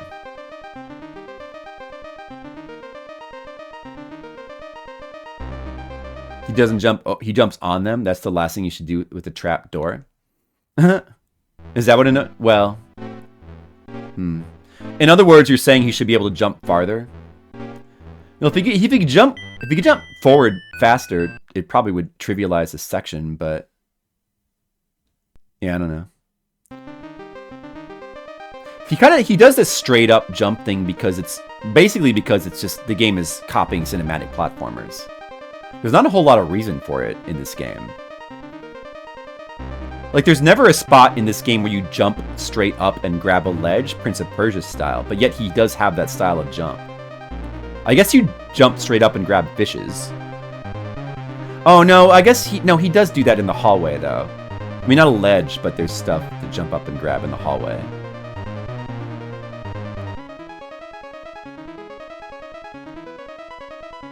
I hope so, red mages. Well,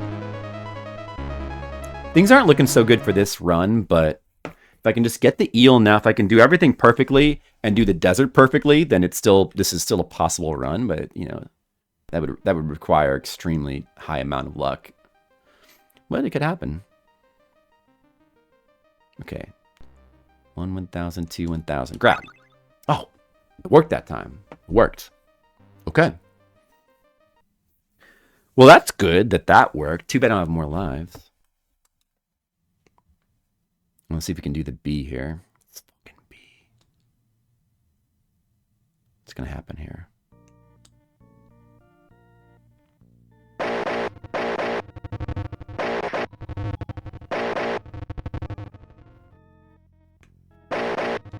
What? Oh, shit. He does need to be hit a certain amount of times before he can be swatted down. Okay, I believe now is probably it. I figured that the upswing would always kill him if you landed him with it, but that's not the case. Because I hit him there like 4 or 5 times, and I decided to try the upswing. It actually didn't kill him. All right. Well, we double KO'd again, so unfortunately we only have... Fortunately, we still have our orb, but unfortunately, we only have 1 life for the rest of the game. That's, it's not looking too good. Well, 1 life for the desert. This is my second time back at the desert today. After that first really good run at the beginning of the stream, we have not been able to get back to the desert. Getting a lot of slowdown here.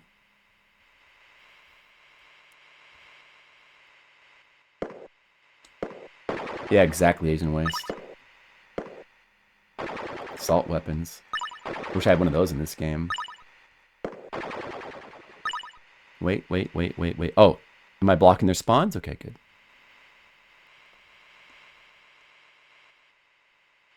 I'll definitely beat the game. I just hope it's freaking tonight.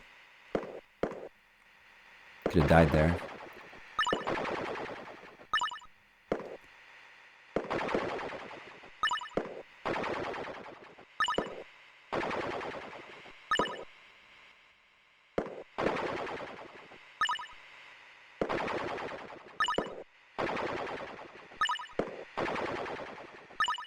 Oh, man, I thought I was blocked. I thought I would block the spawn there.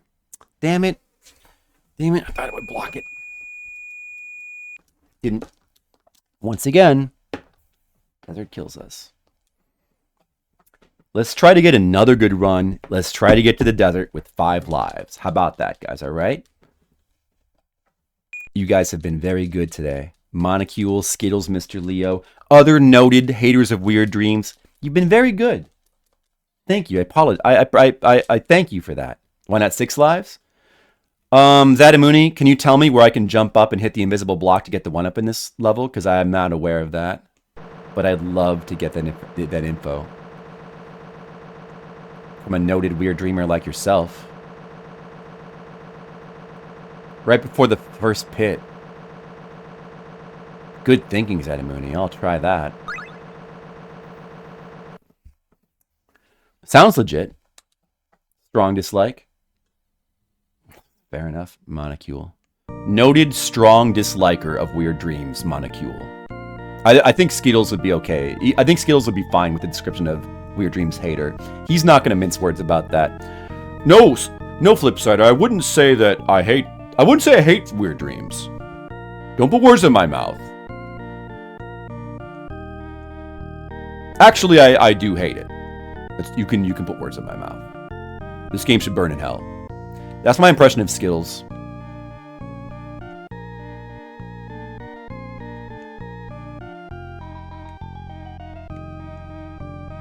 And I believe it was pretty dead on. Too far? Oh, no. Okay. I fucked it up, right? Oh, no, I got it. I thought I was maybe a couple pixels too far forward, but it worked. All right, we got a good run going. Let's try to not die in the garden. I'm going to do my best. I'm going to do my best. That's all I can do is just keep doing my best. I want to beat Weird Dreams. Believe me, guys, I want to beat it just as much as you want me to beat it. I know Skittles wants me to beat it. Skittles, did you notice the quote there? I think Skittles fell asleep from rage.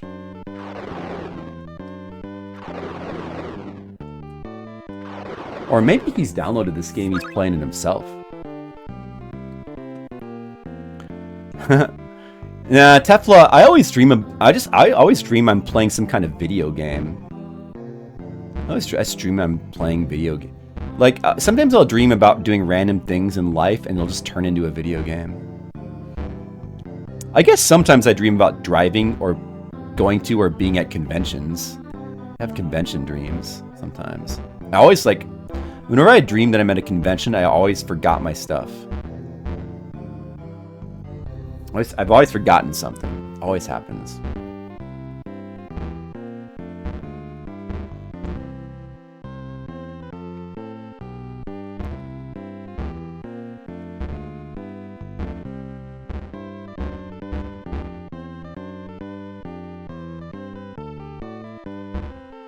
Yeah, it's just a normal healthy hate. There you go. There you go. What's wrong with the normal healthy hate? That's both normal and healthy.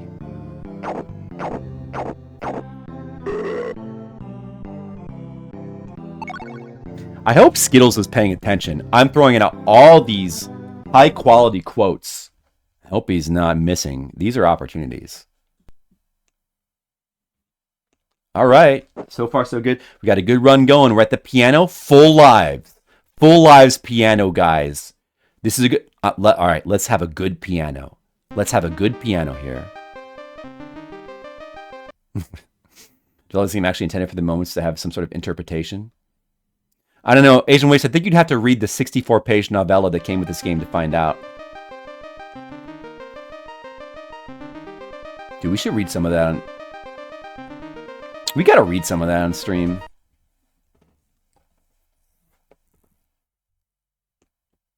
There is. It came with the game. It came with the game in the box. A 64-page novella. It explains all the backstory of the game.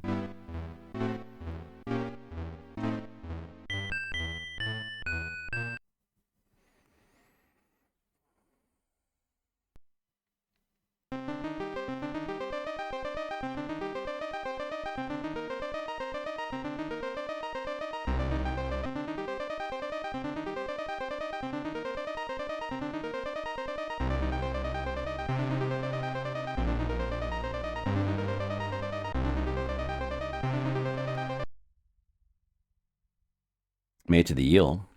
Yeah. We should check it out sometime. All right, let's see. Can this strategy work? It'd be great if it would. 1, 1,000, 2, 1,000. Grab. Worked. All right, guys. We made it past the piano with max lives. Can we make it to the desert with max lives? The bee is the... We've got a bee boss to fight first. And we need good RNG. No. Come on. No. I thought he was going to slip past. One more hit. Okay, now I'm gonna go for it. Oh! Oh! What is that? The scenarios in this game are not based on Serrano's own nightmares, inspired by the paintings of Salvador Dali. Oh yeah, I read that in Wikipedia. Yeah, Terry Gilliam's cartoon animations. Oh, the cartoon animations. Do you think that's what the head exploding thing is based on? And odd observations. Take a visit to the dentist. Serrano developed a phobia of teeth. It's noticeable in the design of the monsters. Yeah, large teeth in this game, yeah. All right, we made, for the first time today in this stream, we made it to the desert with max lives. 5 lives in the desert, guys. Now let's have a great desert. This could be it. This could be the run. If we have a good desert, this could be the run. If we can just have a good desert. If we can just have a good desert. Breathe in, breathe out. Get into Zen. Get into the Zen mode. I didn't do anything wrong there. That was bad luck. All right. Well, the RNG was not with us there.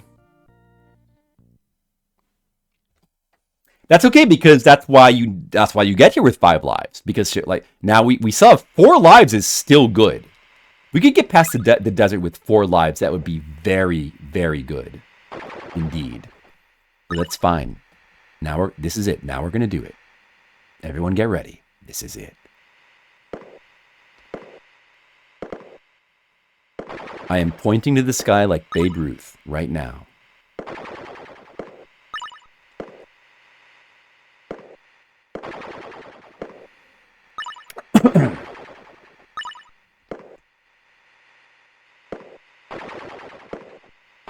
Got worried there for a second.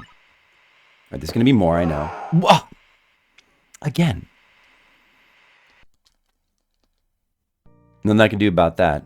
I mean, the only thing I could do is be a little bit more aggressive and try to give them less chances to slip through my defense. But it's like, you can't do that because you have to be careful. You have to be extremely careful. If you're just a little bit too aggressive, then you die. So I just have to hope that shit like that doesn't happen. There's nothing. There's no better strategy. Like, this is the best strategy I can do. All right. Still 3 lives, though. You can still do something here. I just have to make sure... I have to try to make sure I don't make a mistake. If I'm going to lose all 5 of my lives to RNG, then so be it. But I have to make sure I don't lose a life to actual tactical mistake. Again! They slipped through again! Wow. There are only 15 scenes in this game? Yeah, there's not that many... Well, yeah, I mean, it's a pretty short game. It's just brutally, extremely difficult. That's probably why it's brutally, extremely difficult. They just went overboard. It wouldn't really be I mean, I don't mind the game being brutally difficult, but probably should be a little bit more mechanically consistent, at least, so that you aren't completely at the mercy of RNG and shit in parts like this. At the very least, it should not be like that, you know? Damn it. Oh, it's pretty fair to call it broken. For sure.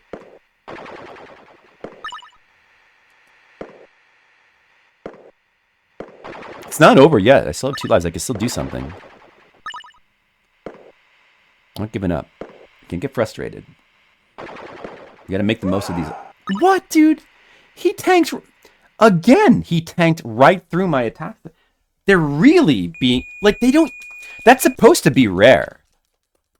And like, all the time I spend practicing this game and practicing that desert part, usually they don't slip past your attack like that. Because if they do, there's nothing you can do. Like, that's... What are you supposed to do? They also, like, this stabbing attack sometimes just doesn't land either. But, you know,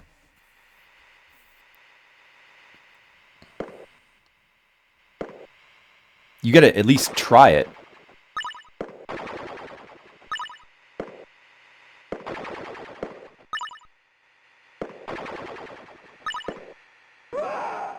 Okay. Yeah, fine. All 5 lives were lost to RNG deaths there. I did not make a single mistake. Like, all 5 times, they just slipped past my defense. Like, leaving me with no option. I mean, I guess you could... I mean, in theory, maybe you could... I'm just waving the thing. Maybe it's possible to actually time your hits so that that never happens, but like it's not really possible. You can't like this. You just can't do that. That's not realistic in this game. You can't do that. They're too random. Like the and I mean, if I were like a god, if I were tassing the game, it probably would be possible. But whatever. I played the absolute best I could. There was just that run was just doomed. There's nothing I could have done. So let's just get another really good run then.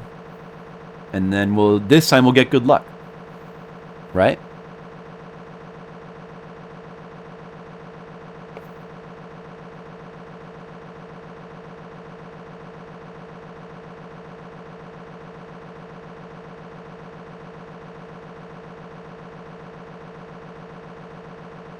That's right. That's right, Monicule. That's the spirit.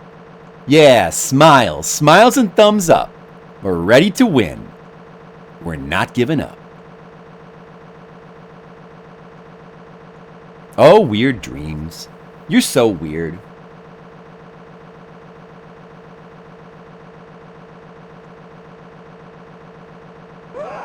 What? Oh, I thought it was going up into the... I was a little careless. I thought it was going up.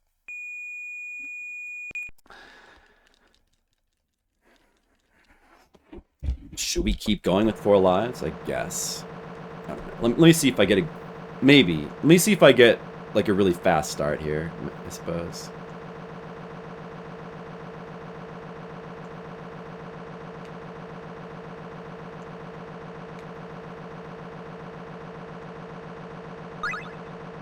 Nope. Nope. Nope. Couldn't get the 4th piece. I'll probably just kill myself. This is not worth it. I'll try again to see if I can somehow do the B thing with only 3 pieces. I can never get the B to work with only 3 pieces of cotton candy, but I want to keep trying it to see if it's possible.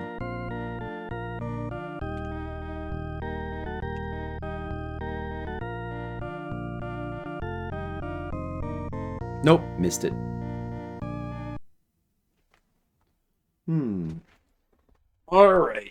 Alright, guys. Well, hey, you all got to witness a really good run at Weird Dreams, you know? If we'd gotten past that desert, like, imagine if we would have, like, somehow got past the desert there with 4 or 5 lives. That's probably the end of the game. Like, we would just not have gotten such bad luck. We'd probably win the game right there. Like, that's how close we were. We just need the desert to work. We just need the desert to work. Like, this game should be beaten anytime. It could be beaten anytime now. We were so close. The hallway is not that bad. The final boss is not that bad either. In theory, they should be doable without a death, but I'm not confident in practice I can do that. So it's why I'd like to have more lives.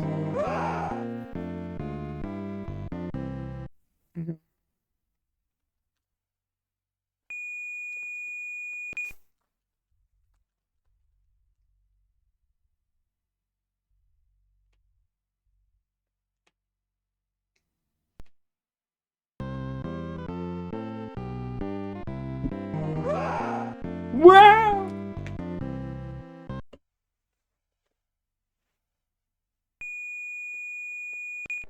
Oh, I'm gonna take a little nap. All right. Oh, I'm taking a little break. Just need to relax my eyes a little bit. Vocab. Good gaming going on. It's good content. Wow!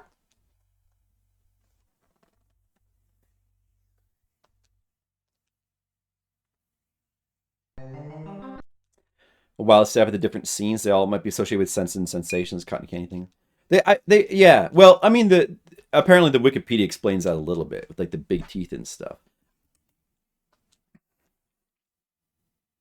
You know, perhaps all of the scenes, um, are influenced by something. Like, you know, the guy went to a carnival and was just like, oh, what about cotton candy machine? Or, you know, something like that. Like, you know, who knows?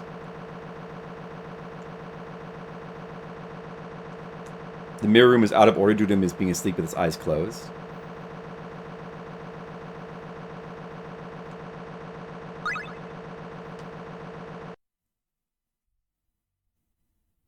Yeah, maybe the novella gets into some of that stuff.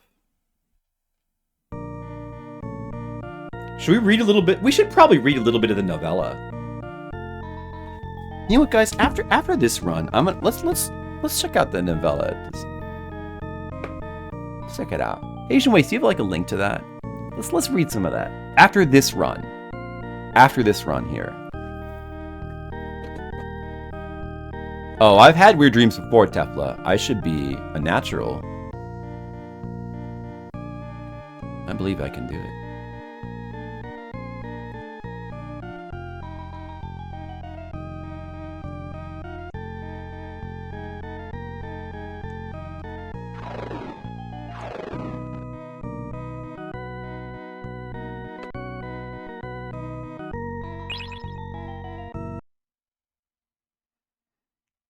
All right. So far, so good. What could this be? I know that's assuming they put that much thought into it, Asian Waste. But you know, again, I don't know. Maybe there's like references to it in the novella, or you know, who knows? Maybe the people who made this game kept a dream journal. Oh, dude, I almost died there. That was my spacing was off a little bit. I was too close. But luckily, like I'm surprised the game didn't kill me there. Probably just we got RNG luck there. All right, soccer ball part. Should never die in this part. Now that we like know the specific mechanics.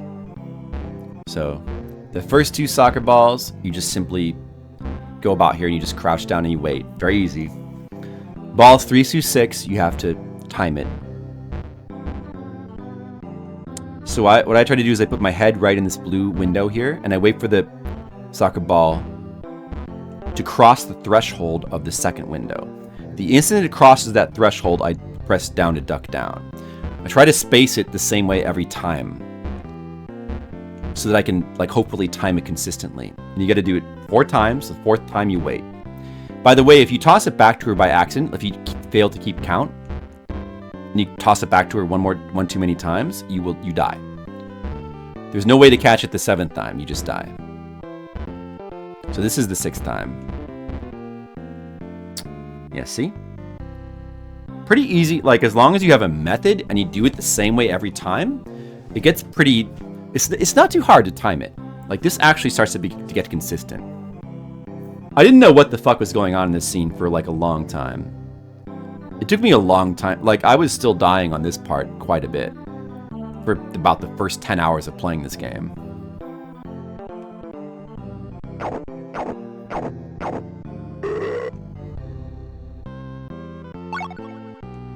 Knowing what to do. Yeah, but knowing what to do is very, very, very specific. Like you have to know very specific strats, like the way I was talking about with the soccer ball. Like even knowing the fact that it is timing based, I was thinking like for a long time that it was positioning based, like you had to be in the right position, but it's not. It's timing based. It's purely timing based. The position doesn't matter, except so insofar as I try to be in the same spot so that I can do the same to help with the timing. I mean, it's really a spacing thing more than a timing thing, but it's both. Yeah, just very, very specific mechanics you have to execute. But like, The thing is, like, even watching YouTube videos, it's not like there's guides written for beating this game. Even watching YouTube videos, like I did, you don't necessarily pick that up. You have to kind of figure it out yourself from playing this game and a long time and experimenting with it. Like, what the fuck do you do? And save state practice can help, but only so much.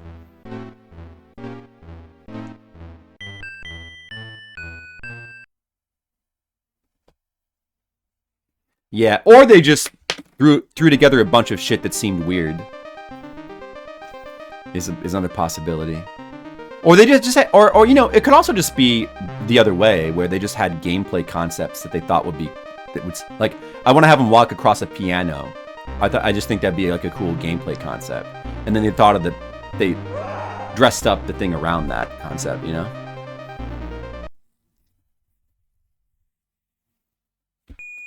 That kind of thing. Like, the desert could just be, they might have come up with the design for that creature first. Like, oh, let's look at this cool phallic statue thing. Now, how can we throw this in the game? And they were like, where should this be? I don't know. How about a desert? Yeah, it seems like the kind of thing to be in a desert. It could just be as simple as that. Probably was.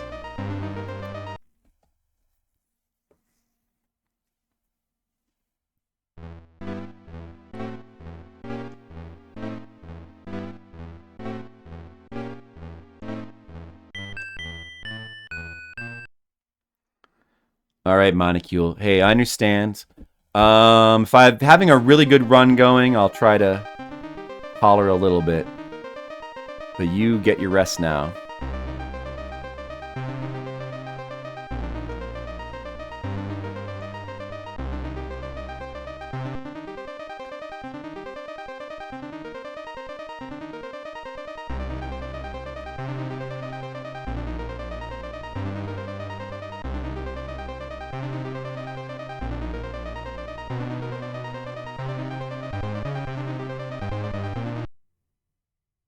All right, made it to the eel with 4 lives. Run is going pretty good so far. Get ready to count. Okay. Hope this works. 1, 1,000, 2, 1,000. Yep. It worked again. It worked again. Good.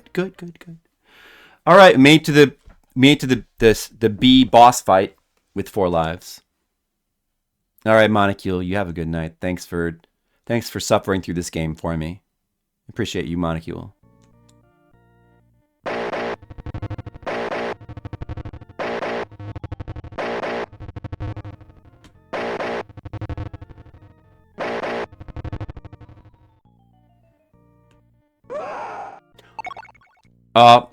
Okay, we got the double KO. So that means we're going to the desert with 3 lives. Not bad. If we can get really lucky at the desert and do it in 1 life, we're going to be in pretty good shape. You might have a shot. That's only if we get really lucky. Although I suppose it's possible. Then again, we could, even if we make it through with 1 life left, we could always get really lucky on, you know, the final parts of the game.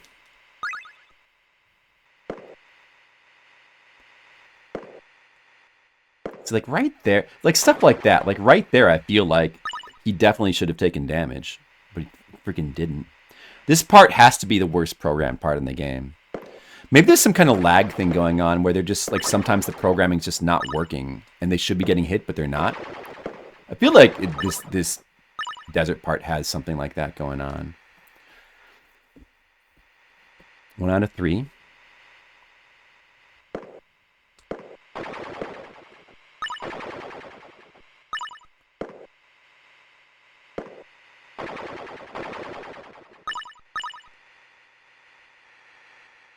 Two out of 3.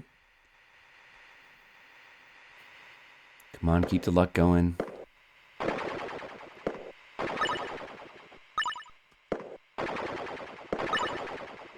3 out of 3.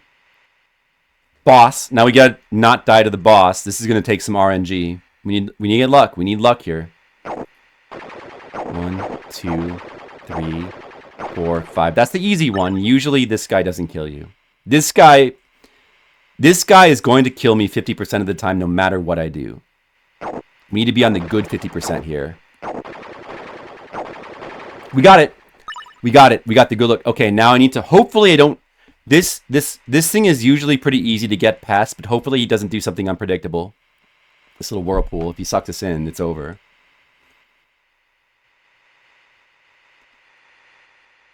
Please. Okay. Oh no, it's coming back, dude. Oh no. What? What? No!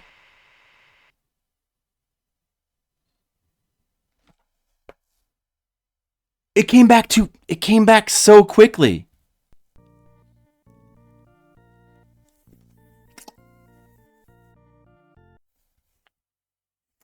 The whirlpool. Usually that doesn't happen. Usually that doesn't happen, you know? Stupid whirlpool.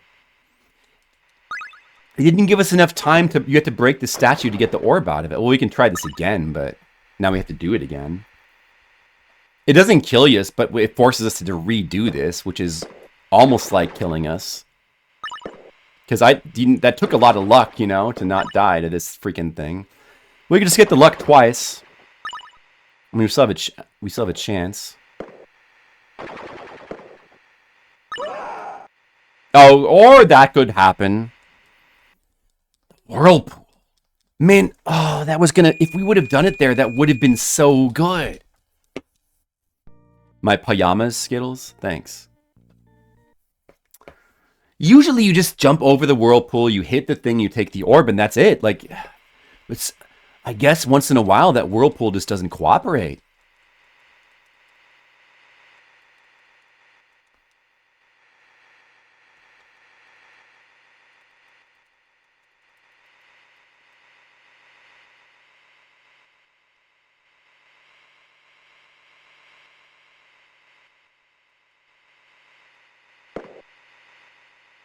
Uh-oh. Now we're going to die because of not getting the fish. Oh, I got it. Okay, got it just in time. Yeah, sometimes he just won't grab the fish.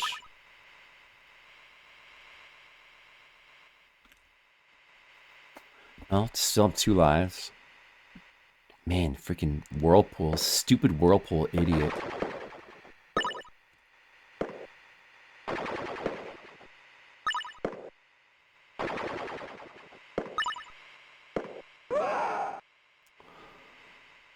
Again!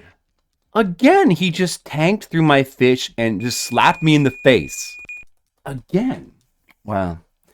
Oh, I mean, this is still a really good... I mean, we made it all the way to the whirlpool, legit. Like the end of the desert. The thing that sucks is usually that part's pretty easy. I mean, all the way to the... I mean, it's still a good run, you know? But it would be better if we could... I haven't made it back to the evil chicken in like 4 hours or something. 4 or 5 hours. We have to... I want to make it to the evil chicken at least again. Be really exciting. Spacing. Yeah, it's a spacing thing. But it's also like a... I think that no matter what your spacing is... Or rather, like you just can't control the spacing to an accurate degree.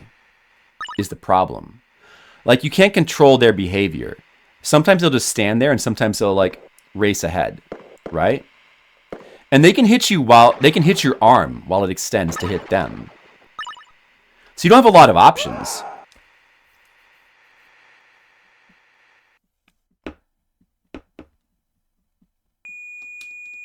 So like there's nothing you can do better. There's nothing you can do better.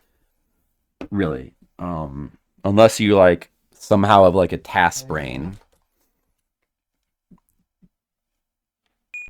Man, that's a shame, man. That was such a good run.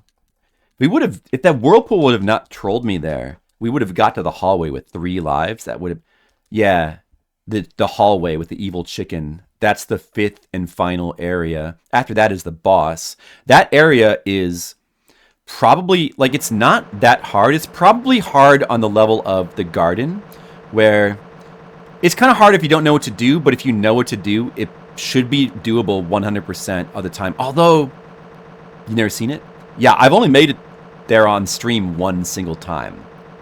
within our 20-hour runs here. Although, to be fair, I'm doing much better the last 5 hours. Like the first 10 hours of me just trying to play this, like we never even made it past the piano. You got to keep that in mind. And now I can consistently, well, I mean, getting past the piano is still pretty hard. I can get to the first 3 or 4 hours, we didn't even make it to the piano one single time. And look how consistent we are at that now. Getting to the piano is easy now. That used to be like incredibly difficult. Yeah, the soccer ball, most people will probably never find out that there's like a 100% reliable strategy for that soccer ball part. They'll give up. It's obtuse. It's incredibly obtuse, yeah. Incredibly unintuitive. I mean, once you realize what you have to do, it makes sense. The trouble with that is, like I said, even if you're looking at YouTube videos of like that part, it's not necessarily obvious. In fact, it was kind of misleading for me, I think, because like the guy I was watching the YouTube video, he like kept repositioning himself, and like it led me to believe that it was like positioning. There's like some spot you had to stand, but that's really not the case at all.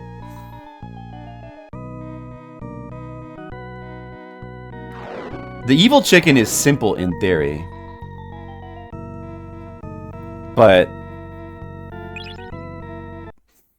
what you have to do, like you just have to jump up onto grab the light and swing past it, and you have unlimited time to practice that, like to mess around with the swinging until you get like the exact right swing. Then you like press the button midway to like let go, but you have to have both a fast speed and a wide swing, or it will not work. Which is kind of it's very tricky. It's very finicky, that part, but you have unlimited time to mess with it until you get it. So that's what makes it, in theory,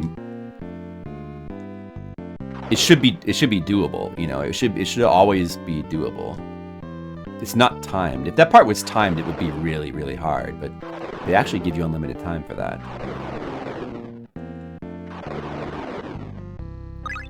But the only thing about that part is, I think it's better to risk getting a little closer to him and go straight for the middle one, so that way you only have to do one swing. If you start from the top one, it's safer, but then you have to do 2 big swings. You have to do 3 big swings. So like, I don't think that that's a good idea. I'm gonna go for the middle light right away, but that is very possible to mess up though. I don't know. I still think that's the best thing to do. It shouldn't be too hard.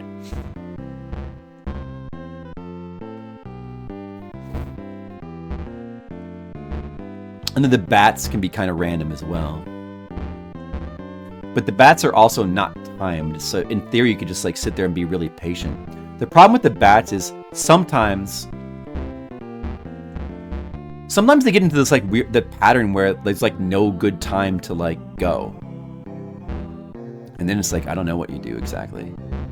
Just get lucky. Just kind of depends on what pattern you get from them.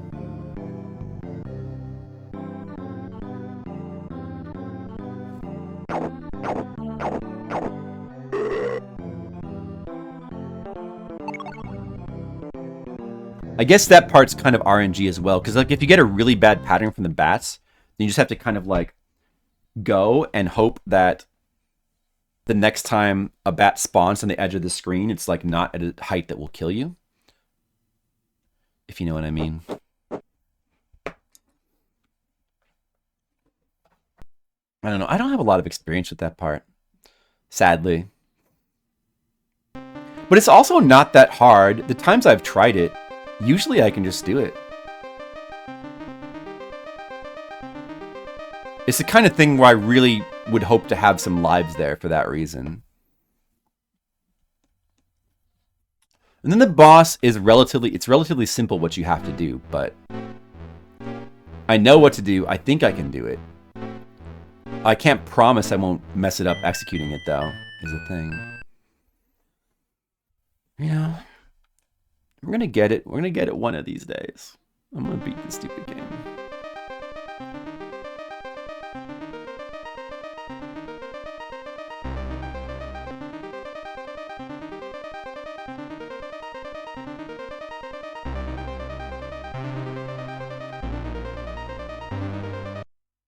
Okay, we made it to the eel with 5 lives. That's very good. Very good. Perfect clean run going on right now. But can we do the eel? Will the eel cooperate?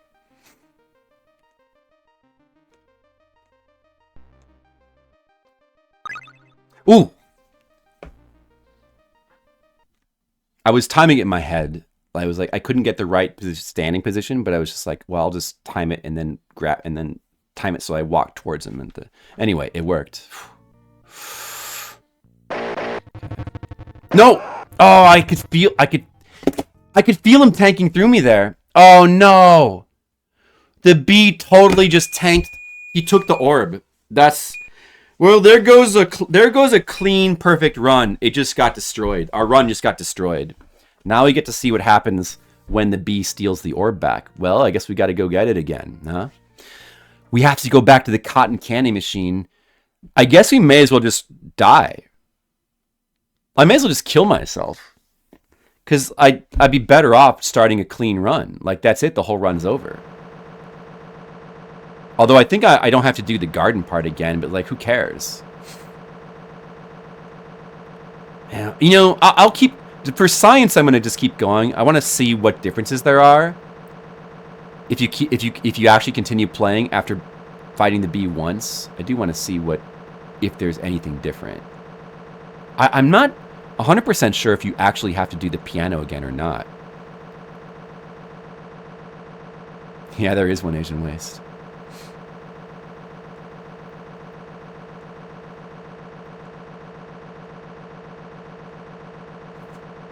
So I guess I'll just keep going, I guess.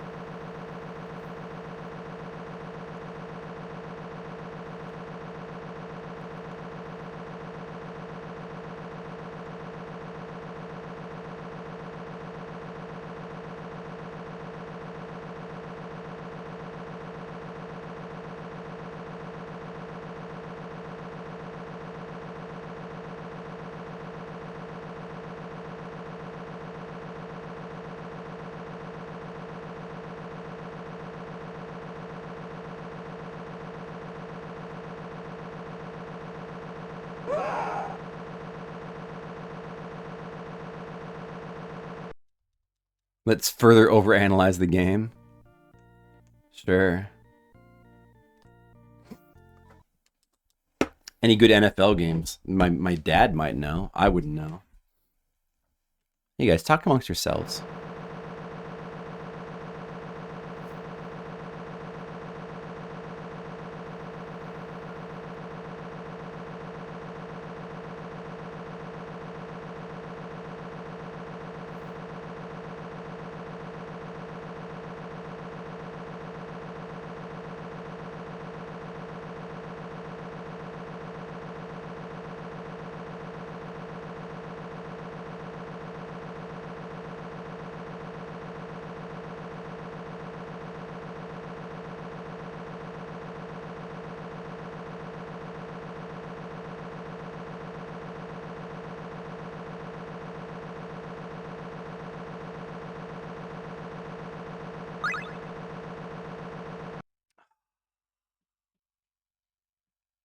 Damn it. No thanks, son. I gotta play this cotton... Oh, that's me. Come watch some pigskin with me, Flip, son. No thanks, Dad. I gotta play this cotton candy bee game. You'd understand. Moments of inadequacy. The bee in the amusement park can represent childhood fears. Taken away simple pleasures like cotton candy. Whoops. Well, whatever. This guy could have been timid as a child, often dogged by fears. He could have been dogged by fears. But wait a second, though, Asian Waste. If he was being dogged by fears, then why is it not a dog that's attacking him in the amusement park? Think about it, Asian Waste. Think about it. It should be a dog. See, you got to think on another level like I do.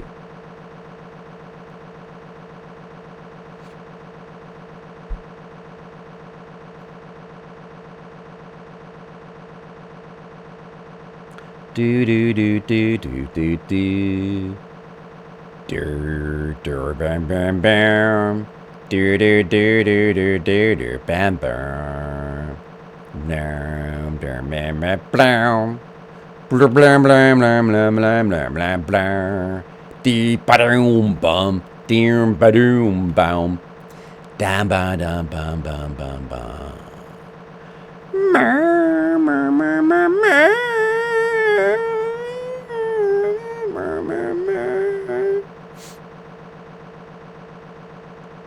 Cotton candy, Faygo, and tequila is by far, far, far worse than cotton candy, Faygo with vodka.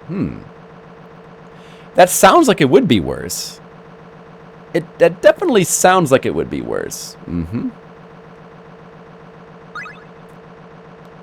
Cotton candy fake. I mean, neither one sounds good.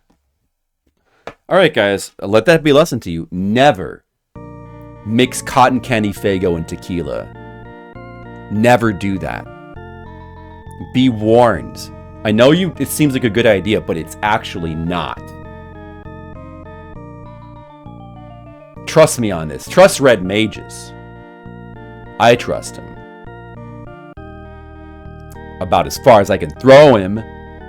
Which is very far. It's probably 30 yards. Because I'm very, very strong. If I weren't, I wouldn't be able to play Weird Dreams, you know. Alcohol shouldn't be... I disagree with that. I don't really like dessert alcohol. But I do like fruit alcohol. I like... Although I guess I don't really like it. That's... Oh, shit. Oh, shit. Why am I...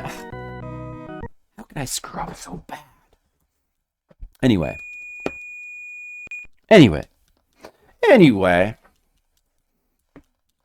I like fruit. I like fruity alcohol.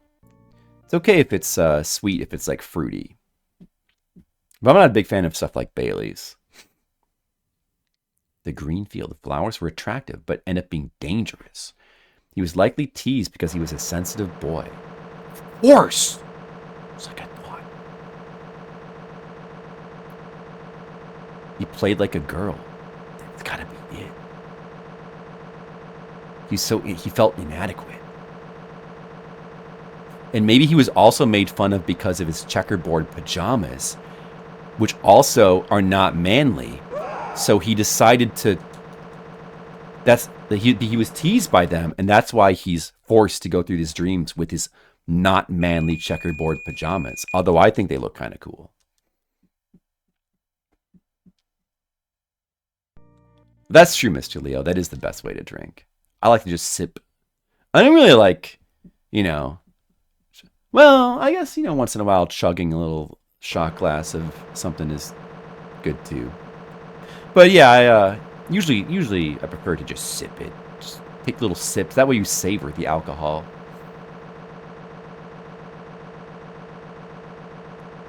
Non-discriminating alcoholic. Well, that's good. It's good that you're non-discriminating alcoholic because discrimination is wrong.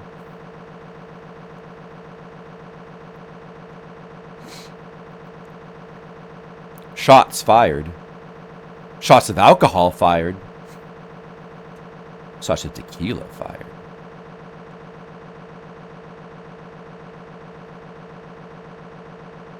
He's naked in the Japanese. Oh. The pajamas, bedhead sprite, and Earthbound. Oh, man. I couldn't believe. I just wanted to get back to that part to see what would be different. And of course, I had to die. I had to lose all. I kept. How could I make so many mistakes? This is not like me. I'm usually perfect. All right, whatever. Let's have a good run now. We were having such a good run before. Everything was perfect up to the piano, including the eel. And then the bee trolled us, but this time it's not going to. And the deserts, everything's going to be good. This run is going to be good. Very good. This is going to be a very good run. This is it. We're going to win the game now. I believe. I believe in me, and I believe in chat. I believe in the chat that believes in me.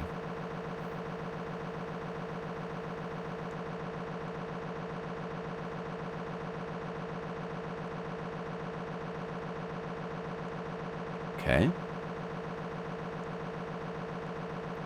No. Can't make that happen.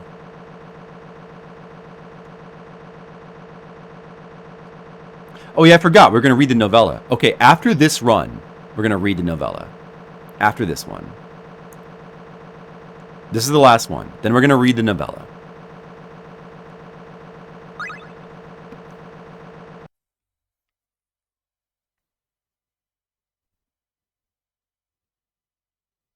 And I believe in the you that believes in me, Mr. Leo. And we both believe in the us that believes in each other. The B is his childhood fears. That makes so much sense. I believe in the B that believes in me. Better be cool. You be cool.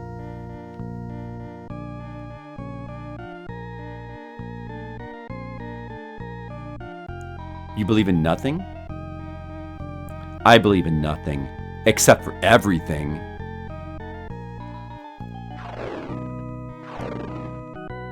Okay, good. Good B fight. Why? Because I believed it. Good B fight. Believe in hot 30p. What? Skittles, stop talking about your porn. I'm trying to play Weird Dreams here, distracting me with your sexy talk. Now I'm going to kill these flowers.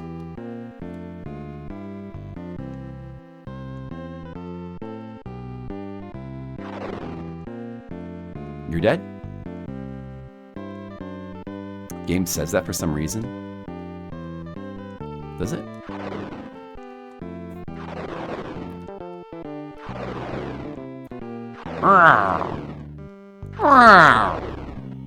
Bum ba-dum, bum bum ba-dum, ba-dum, bum bum, ba-dum, boom bum, bum ba-dum, ba-dum. Don't project them onto you. Why not, Skittles? Can't I project them onto you? What's wrong? I want to project them onto you, Skittles, because I thought we'd have so much fun. What about Asian Waste? Can he project his weird dreams onto you?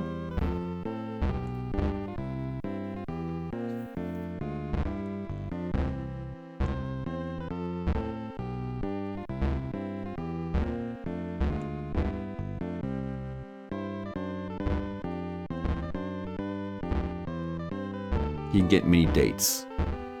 That's probably it.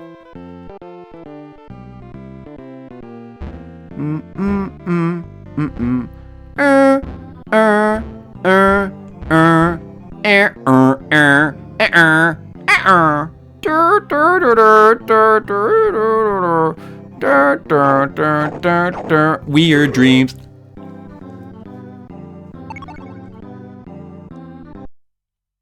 These dreams are pretty weird. I don't know if I can handle this anymore. My brain is melting. No, worse than that, my brain is weirding. I feel like my brain is getting weirded. Take that, you stupid little girl. Yeah, you tell her. You tell her, Skittles. Yeah, you tell her. All of a sudden, I'm energized by Skittles' energy.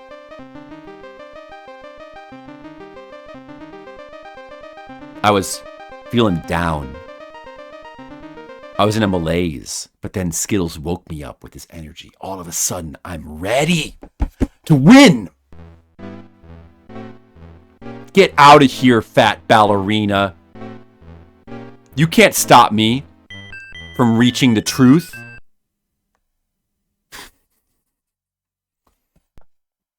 Get out of here, Joker from Batman. Oh, Jesus Christ. He's really trying to kill me. Oh! The Joker from Batman. Got me. Jack Frost. Yeah, and he really nipped at my nose that time. Alright, you son of a bitch. He thinks he's so funny. But he's not. I'll show you who's got the last laugh. Yeah, haha. technique. That was a really aggressive piano key there, Red Mages. I tried to react. I failed.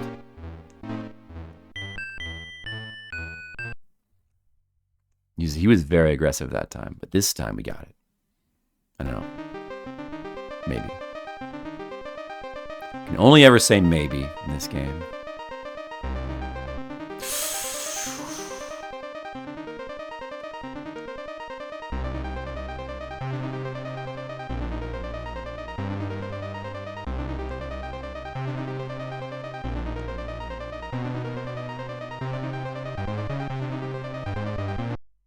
Like, I did notice how I did a couple panic jumps there. I could take a couple of jumps I didn't need to do because it was like I like overreacted.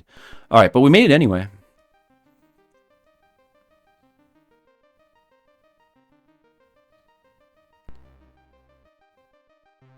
One 1,000, two 1,000. Oh, eel! The eel! I got eel! Oh, the eel! Eel!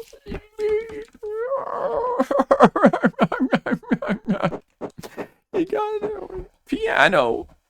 Piano. Eel. Oh, why? Why? It really eels me up inside, man.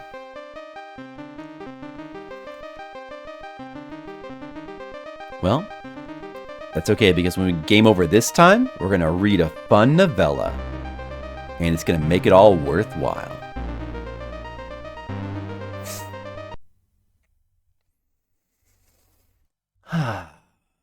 This is good. This is good content right here. This is good dream content. 2, 3. Ooh, a little close there. All right. Okay, you son of a bitch.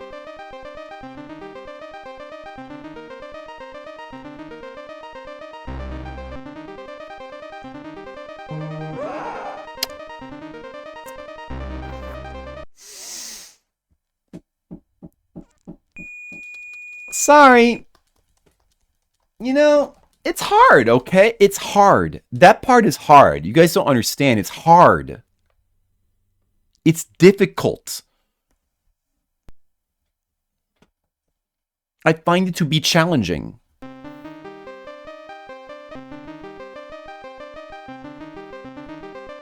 I love you too, Skittles of the brow. Oh, damn it. I think you may understand, Red Mages. I think you may. All right, we're getting real close to that novella. Just one more death, and then we get to read it. So excited. Can finally learn about the lore. You hate me? Yeah. Well, I love you, Red Mages. I guess we have a real love-hate relationship, because you hate me and I love you.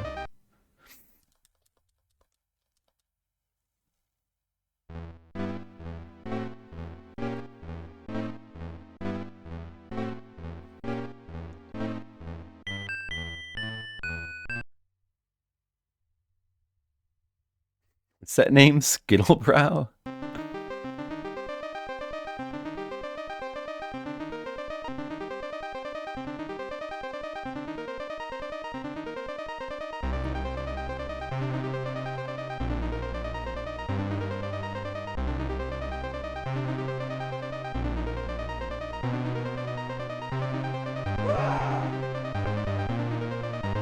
Oh boy. Oh boy, guys. The piano got me. I got to the eel one time. He electrocuted me. The other 4 times, the piano swallowed me up. And my weird dreams are over. I'm now dead. Now dead. I died. I'll never see you guys again because I'm dead. Wait, I'm back. I gotta continue. Yeah. A life continue.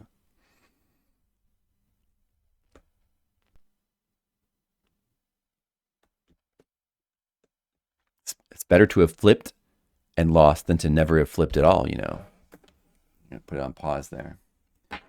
All right, guys, let's take a little break. That was a lot. Oh, I need to watch that. Yeah, I saw that was there, but I haven't watched that yet. I haven't had time. I had no time today. I've been so busy, and now I was busy doing work. I was busy babysitting, did both of those things, and now I'm busy doing very important stream work. Playing a game that needs to be played, and now we're gonna be busy doing a little reading, guys. It's time for a bedtime story. Everyone, get ready. I need to watch that. Maybe I'll watch that after this stream tonight. Here we go, guys. Let's see. Is this... Oh, no. Okay. Where is it? Where's the novella?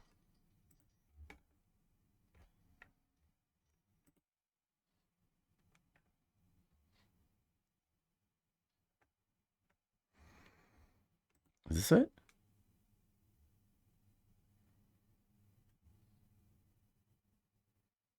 It's linking to this site, but it says there's an error. PDF.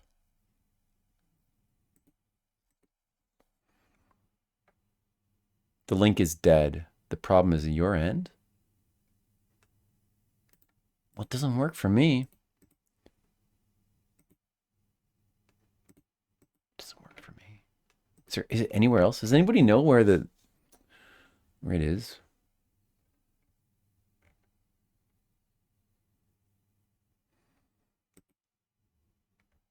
I'm trying to find it. I want to read it.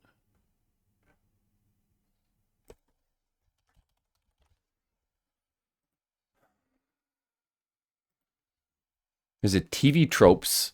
There's a TV tropes page for weird dreams. What's this all about? A flip screen horror scrolling action adventure survival horror game. Flip screen? That's me. The backstory described in the novella that came with the game is this. The protagonist, Steve, is in love with a woman possessed by a demon. At some point, she tricks Steve into taking some pills to cure his flu, thus granting the demon access to his body and mind. Steve's dreams get increasingly lucid, weird, and painful. Psychiatrists and then a neurosurgeon try to cure him. The game starts with Steve in the operation room, taking anesthetic and experiencing yet another dream. Hopefully not his last. Oh. All there in the manual. This game came with a lengthy novella. It gives a lot of backstory. Banned land. What the fuck is all this shit? Banned land. The fuck is... What does that even mean? The right mirror in the Hall of Mirrors leads to an area at the piano bass floor. You have to get past the Jack and the... What? Climax boss. The B comes back. Creepy girl defeat means friendship? After you kill the little girl, her ball will fly into your inventory and help you out. But I guess. Except that then after you use the ball, it explodes. Oh, it just means area with the music theme. That's it. There's one of those in Rayman. Dying Dream, if you feel... Okay, yeah, whatever. This is...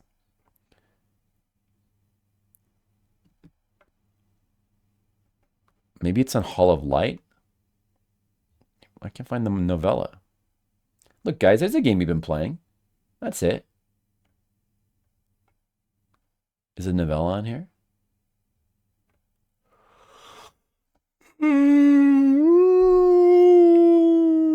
Okay, I can't find it. Well, whatever. I'm just gonna go back to playing the game. If anybody can find it and send me a link, let me know. But I can't seem to find it. I want to read it, but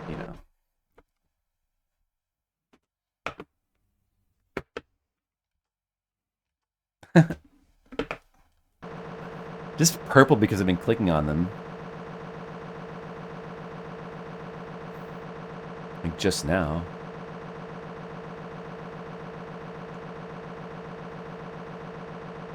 No, if I've been doing research off stream, I would have known the novella. Apparently, the link to the novella is broken. Okay. What do we have here?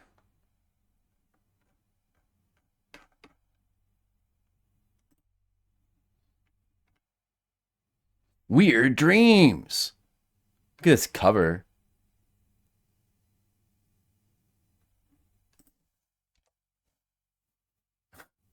This cover is good. Atari ST. This is for the Atari ST version. I haven't seen that version. Dan Schoening, what's up? When will we see this run at AGDQ? Imagine this game at AGDQ.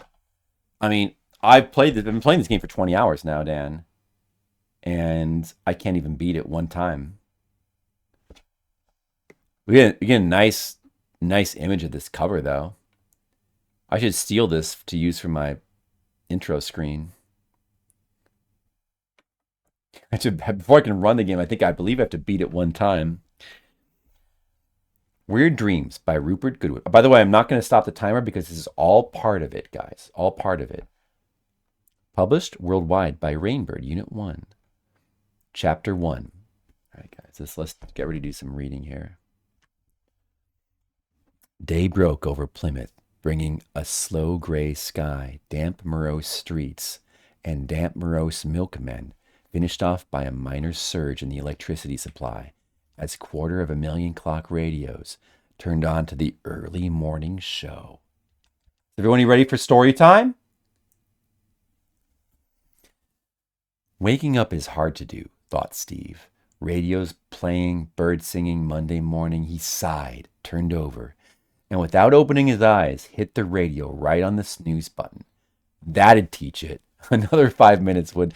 This guy sounds like me. He sounds exactly like me. But I'm starting to feel a connection to this game.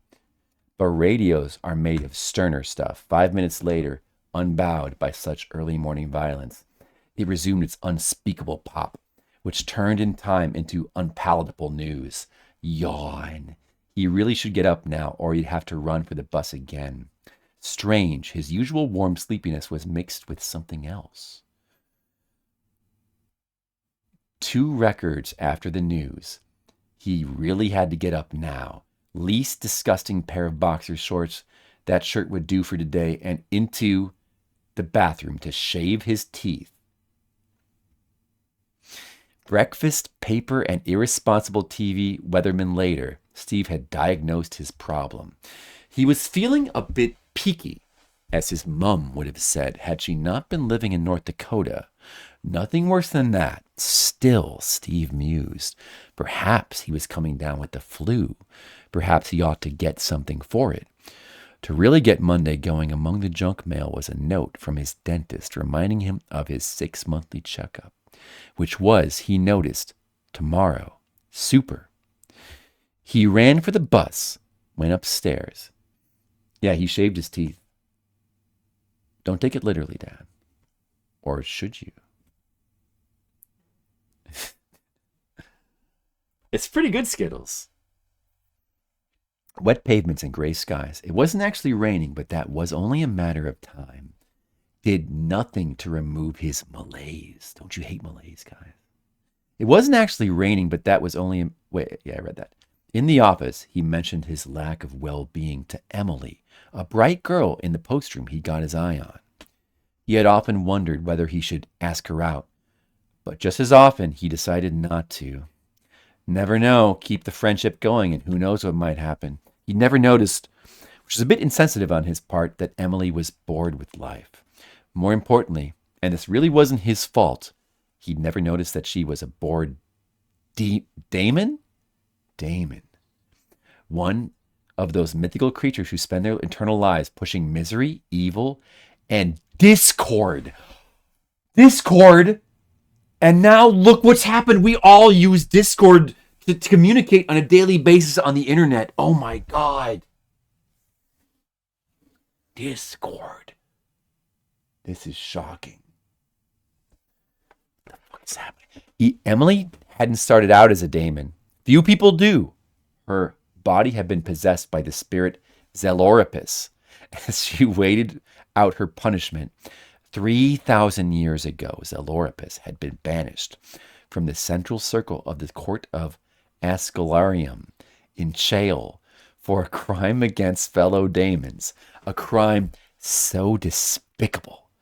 Had it worked, she would have challenged the Great One herself. This is getting spooky, guys. Pazuzu? Given human form and stripped of many of her demonic powers, she was sent to live life of a mortal being on one of the less pleasant planets, Earth. As each host body died, she hopped into a new one, taking over the mind and feeding on the soul. 3,000 years into her sentence, with 3,000 more to go, she was not happy. 60 centuries in Plymouth is enough to embitter anyone. Even those residual evilnesses could, if focused, melt a toddler's ice cream from a distance of 10 miles. All right, guys, that's one page down, 63 more to go. That was pretty good. Now we're gonna play the video game a little bit more, and we're going to come back and we're going to read another page. All right, guys, back to the video game. Here we go. Weird dreams are happening. Where's Emily in the game? So Emily might be the little girl who's tossing the soccer ball at you. Apparently.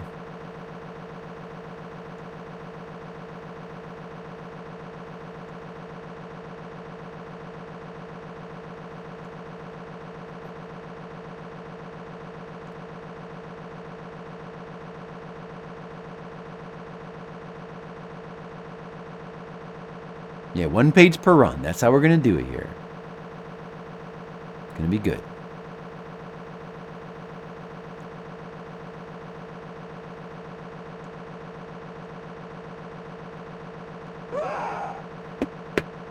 Damn it. I should have just been more patient. Why did I turn around? I should have just been more patient.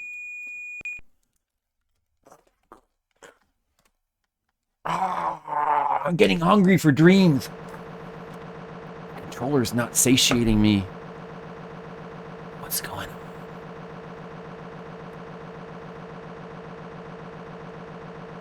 A PSA. A public savagery announcement.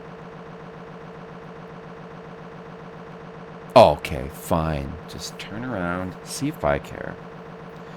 Don't turn around. Ba-ma-ma-ma-ma-ma. Don't turn around. Burr-ma-ner-ma-ner-ma. I'm dancing. Ba-na-na-na. I don't know the words. But baby, don't turn around. Wah-ah-wah-ah-wah-ah-wah-ah. Don't turn. Okay, guys, who sung that song? Who sung that song, guys? The first person to say it is going to get a reward, and that reward will be this thumbs up. Congrats, Dan. You got it. Enjoy your reward. Ace of Base.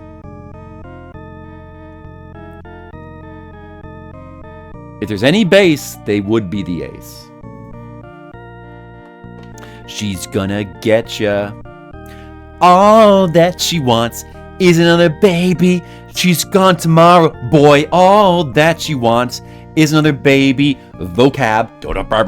All that she wants is another baby. She's gone tomorrow. Look out, Hoshi love. Because you know what? She's gonna get you. Good song. This is good content. Alright guys, how do you like my stream content on a scale of 1 to 100? Red Mages, the 3 faces there, the 3 angry faces, I think maybe this is so embarrassing. Okay. Skittles is, he's hinting at the fact that I'm not a good singer. So you're saying I shouldn't sing because I'm a bad singer? I like to sing. Relationship entrapment. 101. Jesus on Wheels? Oh, thanks. See? Jesus on Wheels thinks that I'm the best stream on Twitch, even with my singing. my descent into madness. Should we play Descent? Should we play the 3D spaceship game Descent after we finish this game? Kind of want to play that game again. Then we can have a descent into madness. It's kind of a cool game. I'm enjoying it, Jesus on Wheels. I'm enjoying the struggle.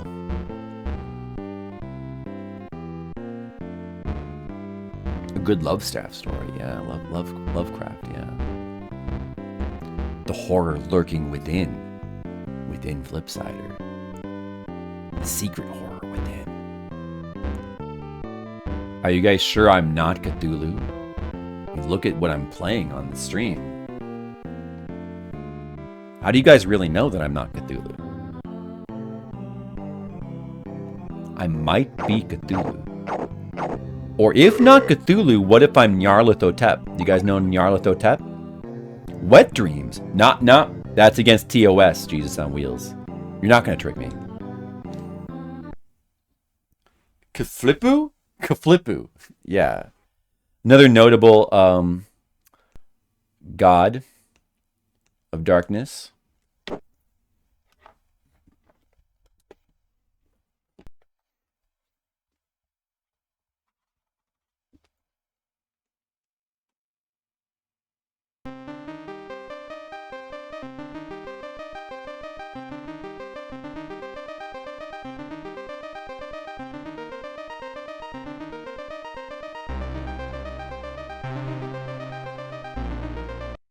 Well, we didn't get here. It's not a perfect run, but 4 lives, we can still do something. Dagon. Hey, has any of you guys ever seen... Okay, let's talk about Lovecraft movies. Have any of you guys ever seen Dagon? Anybody here? Or am I the only one who's ever seen Dagon? Am I? I demand to know. I'm sure some of you guys have seen Reanimator. I was hoping it wouldn't be that key. Oh, you seen it? You seen it? You seen it, Red Mages? What do you think about that one? Stuart Gordon. Oh yeah, it is. That is Stuart Gordon, the director. Yeah. Well, yeah, the one where it's like, yeah, it's like the fisherman's village, and in a movie. Oh, I didn't see that in a movie theater. Nice. It's actually, we saw it ages ago. You need to rewatch it. It's actually a pretty good movie. Dagon has. Fair warning, it has some pretty graphic scenes of violence.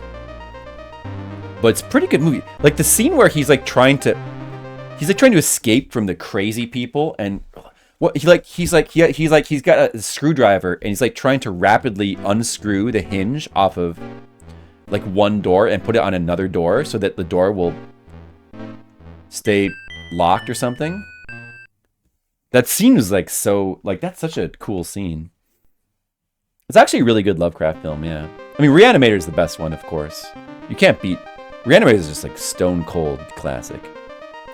By the way, the second Reanimator is not bad, I think. I think the second Reanimator is pretty good. Worth seeing. It's called Bride of Reanimator.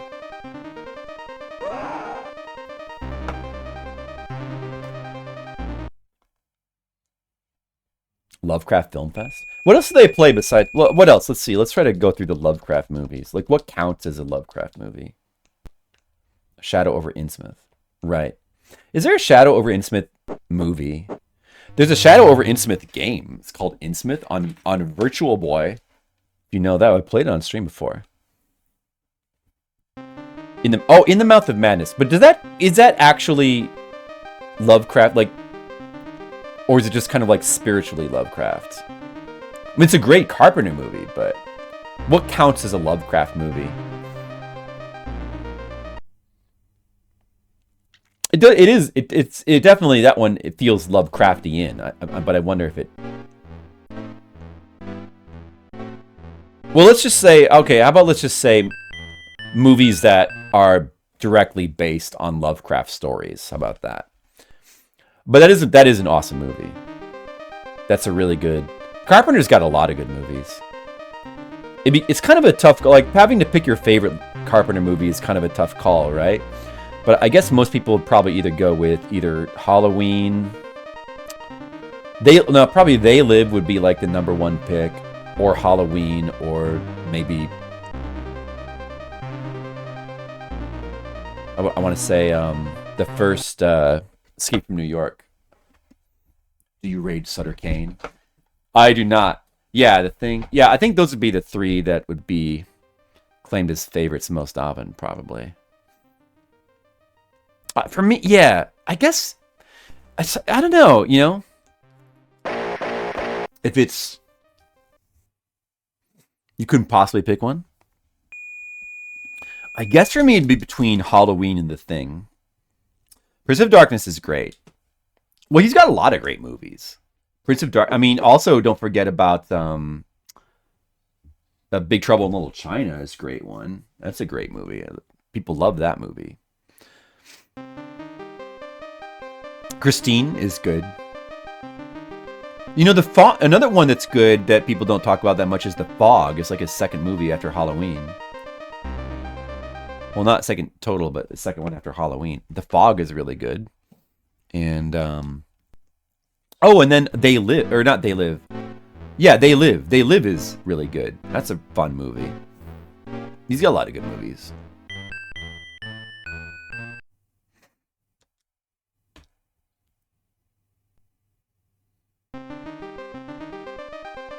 The Fog has got both. It's got both Jamie Lee Curtis and Adrienne Barbeau. You can't go wrong with that. Piano Destroyed Us. Roddy Piper.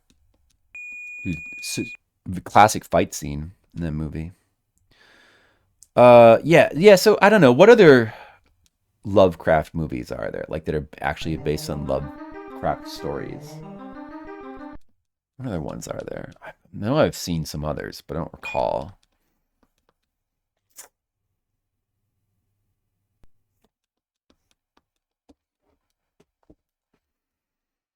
What about? Well, there's also From Beyond, but I don't know if that's actually based on a Lovecraft story. It kind of feels like it is From Beyond, but I don't know if it actually is. It's also Stuart Gordon. Stuart Gordon did a lot of Lovecraftian stuff. All right, guys. Well, time to read another page from the Weird Dreams novella. Today, there were many puddles of Giuseppe's famous Italian ice cream on the pavements of Plymouth. For today was special. Exactly halfway through Zelorpius's exile, she was feeling mean and ornery and disposed to high mischief. She despised the humans whose form she took. They by and large achieved oblivion in just 70 short years. She especially despised Steve, whose somnolent form, sonorously snoring through lunch breaks, was a continual reminder of a contented peace of mind denied her. Dunwich Horror. I don't know if I've ever seen that one. Color Out of Space. Is that actually based on a Lovecraft story?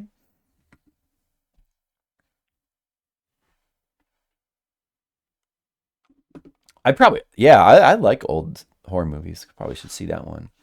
Demons Don't Sleep. Chances are that another lurks nearby with designs on their soul stuff. A diabolic doze is the best way they can normally manage.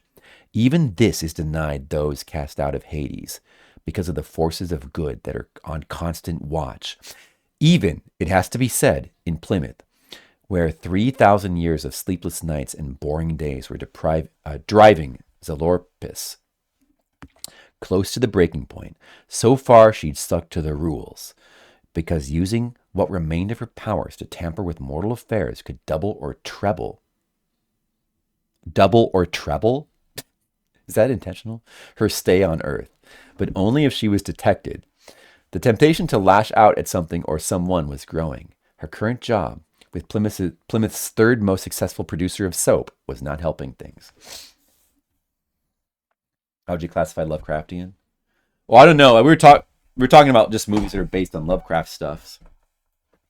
Lovecraftian. I mean, you can't pinpoint it exactly, but just stuff that seems influenced by Lovecraft, I guess. cast a deadly spell. I haven't heard of that.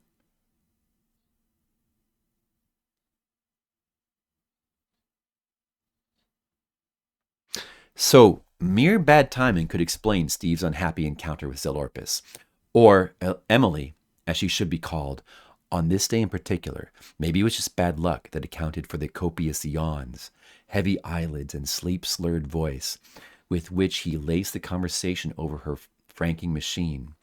But the following conversation was almost too bad to be true. "Hiya, Emily," said Steve. "You're looking wide-eyed for a Monday morning. Wish I could be so awake, but I've been in bed all most of the weekend." "Poor soul," said Emily. "What's the matter?" "Oh, I don't know. I think it's a touch of the flu. All I can do is sleep. It was a real effort to get up today. You don't know of anything that could perk me up a bit, do you?" Emily, bitter from boredom, was close to the edge. "No," she said. "I don't usually get that sort of problem. With sleeping, I mean." It was probably his attempt at humor, or maybe it was a particularly clumsy shut-up line that did it. "Perhaps you should sleep with me.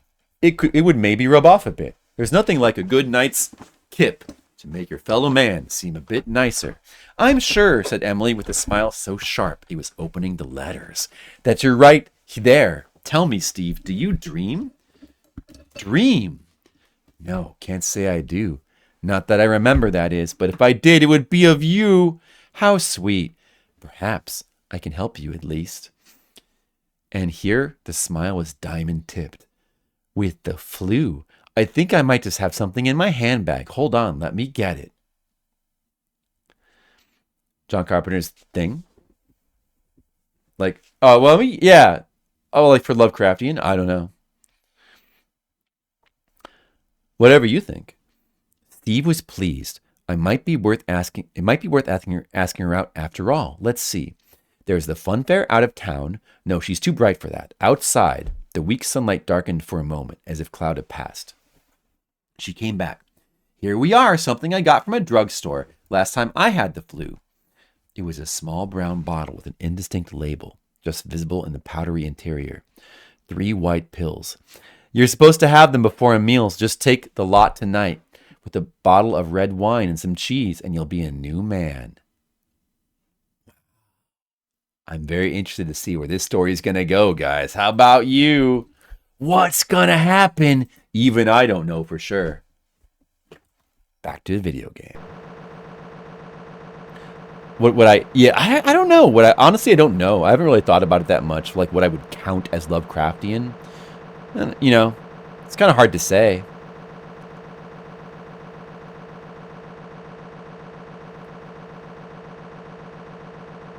I mean, aside from stuff that's like really, really obviously trying to reference Lovecraft, like, something like Bloodborne if we're going into like video games.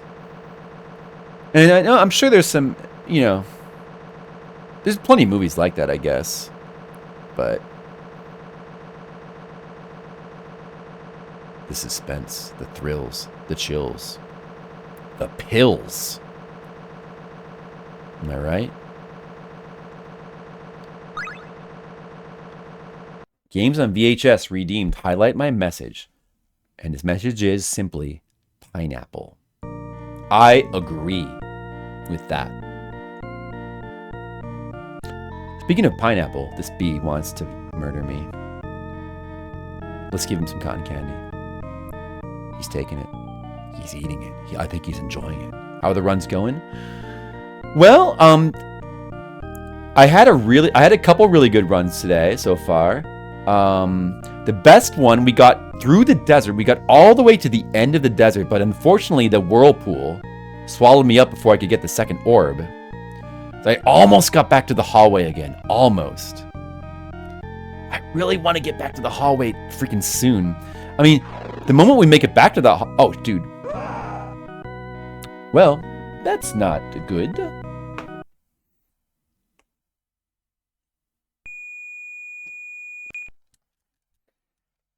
True mythos movies would probably make for a short list.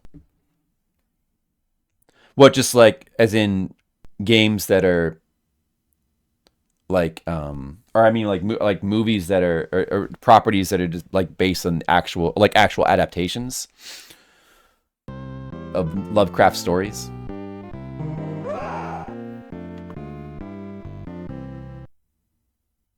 Otherworldly direct impact psych. It is 100% Lovecraftian. Okay. Well, I guess that makes sense. There's lots of independent stuff that doesn't get any attention. I've never seen the whirlpool or the orb. I've gotten to the hallway once. If you know, like, I don't know. I want to say that if the hallway is very doable, I want to say that if I could get back to it again, there's a very good chance we just beat the game right there. But it depends. If I'm likely to only have 1 or 2 lives, and then it's still very easy to make a mistake. Even if we get to the boss, I think I could beat it without a death, but I can't guarantee that. Conan the Barbarian. As Lovecraftian? I think, yeah, that's definitely a little bit out there. But any excuse to rewatch Conan the Barbarian. Oh, that reminds me. I still need to watch the other Conan movies. I really got it. Oh, I got so much stuff I want to watch. I should. Yeah. Officially in Lovecraft's universe? What? Officially? How's that? Well, sure. The Robert Howard Lovecraft connection is undeniable. Oh, really? I didn't know that. Wait, what are you talking about? You never seen a Conan film? The first movie is really good. It's really good. If that kind of movie is something that appeals to you, then it's really good. Can't promise that it would appeal to you though. The god Set is a Lovecraft eldritch god. Is that the connection? They weren't written by the same guy, or well, no, they wouldn't be. Or I mean, is the guy who wrote that like related to Lovecraft somehow? Or is just that god, that mythology? Communicated and shared ideas?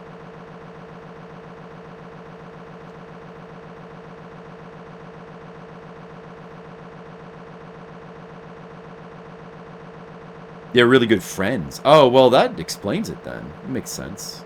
I did not know that. Pretty interesting, huh? Who knew about that connection?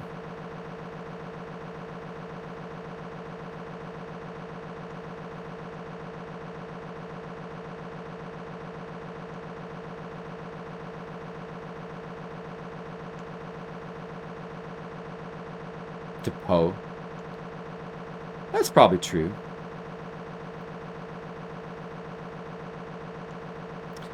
I should read some more Poe sometime. Or watch some Poe movies. Which I know there's probably a lot of older ones. I don't know if I've ever seen any. Yeah, I didn't know that. So much cool stuff out there to check out in the world. It's a good time I'm spending all my time just playing Weird Dreams.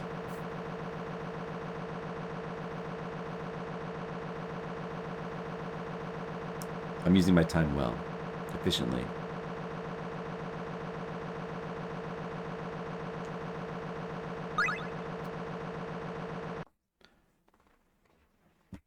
Yeah, I mean, like all these stories, like books and movies and other media that like have become classics today. Imagine being around to like watch this. Well, of course, a lot of the stuff from the '80s is now considered to be classics, and probably a lot of you got to grow up and be part of that stuff being released. But imagine if you were like around in the days of Poe and reading that when the books were like first published. That would have been something. I guess it's a lot like, being alive and going to the theater to see the first Ghostbusters. Which I don't think I ever saw it in the theater. I only saw it in home video. But that would have been cool. What? Get ripped off. I mean, I've seen many. There's many like classic movies I saw in the theater. Like I saw Terminator 2 in the theater. I saw Back to the Future 2 and 3 in the theater, and I saw a lot of classics, like classics in the theater. I don't think I ever saw Raiders in the theaters. I was too young to see Raiders in the theater, but I saw Last Crusade in the theater. Hyborian set.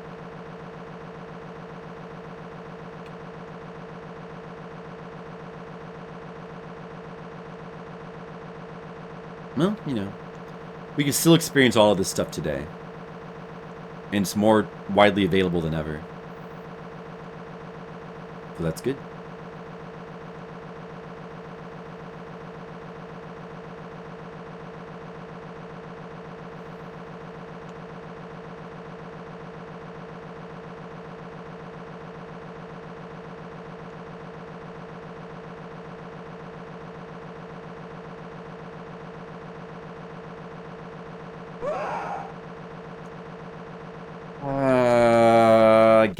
I don't know. I felt like I should have got that, but I guess the jump. Oh, fuck it then. Start over. I guess the jump was a little late. Weird fiction. How about the movie Weird Science?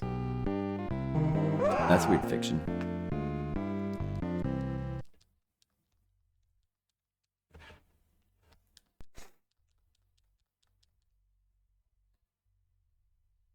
$12.24.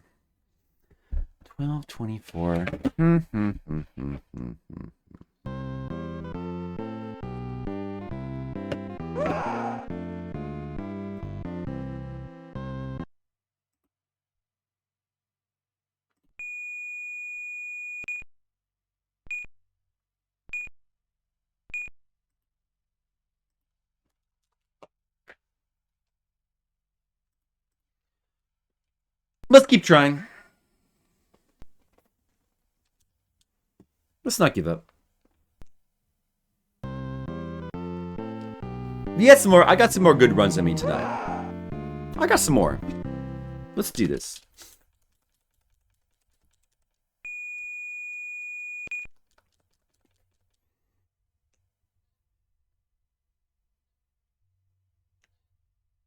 Hey, vocab. I know.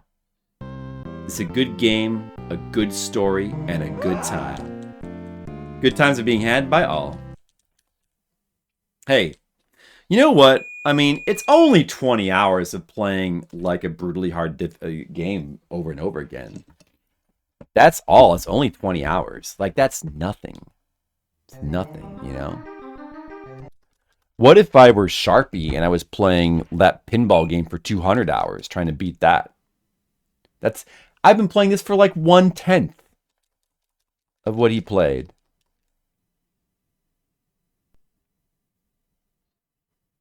Or I think that other game, Nightmare Circus, that's well known for being absurd and unplayable. Nightmare Circus. I think he took like 80 hours trying to beat that. So this is nothing. This is easy. Let's read another page of the novella. Thanks very much, Emily, said Steve, taking the bottle from her hand. I'll do that. Look, what are you doing this weekend? Do you fancy a trip to see the new Stallone film or something? Oh, the new Stallone film. There's a reference that we recognize. I'm not sure, lied the being with 3,000 years worth of identical Plymouthian weekends stretched out in front of her. Let's see how you're feeling in a couple days. Wouldn't want to overexert you during your convalescence. Oh, I'm sure I'll be fine. I don't think I'll change my mind. We'll see, said Emily, allowing just a hint of cold, evil-tinged boredom to slip out. That evening, Steve wondered about Emily's last words. There was something not quite right. He decided.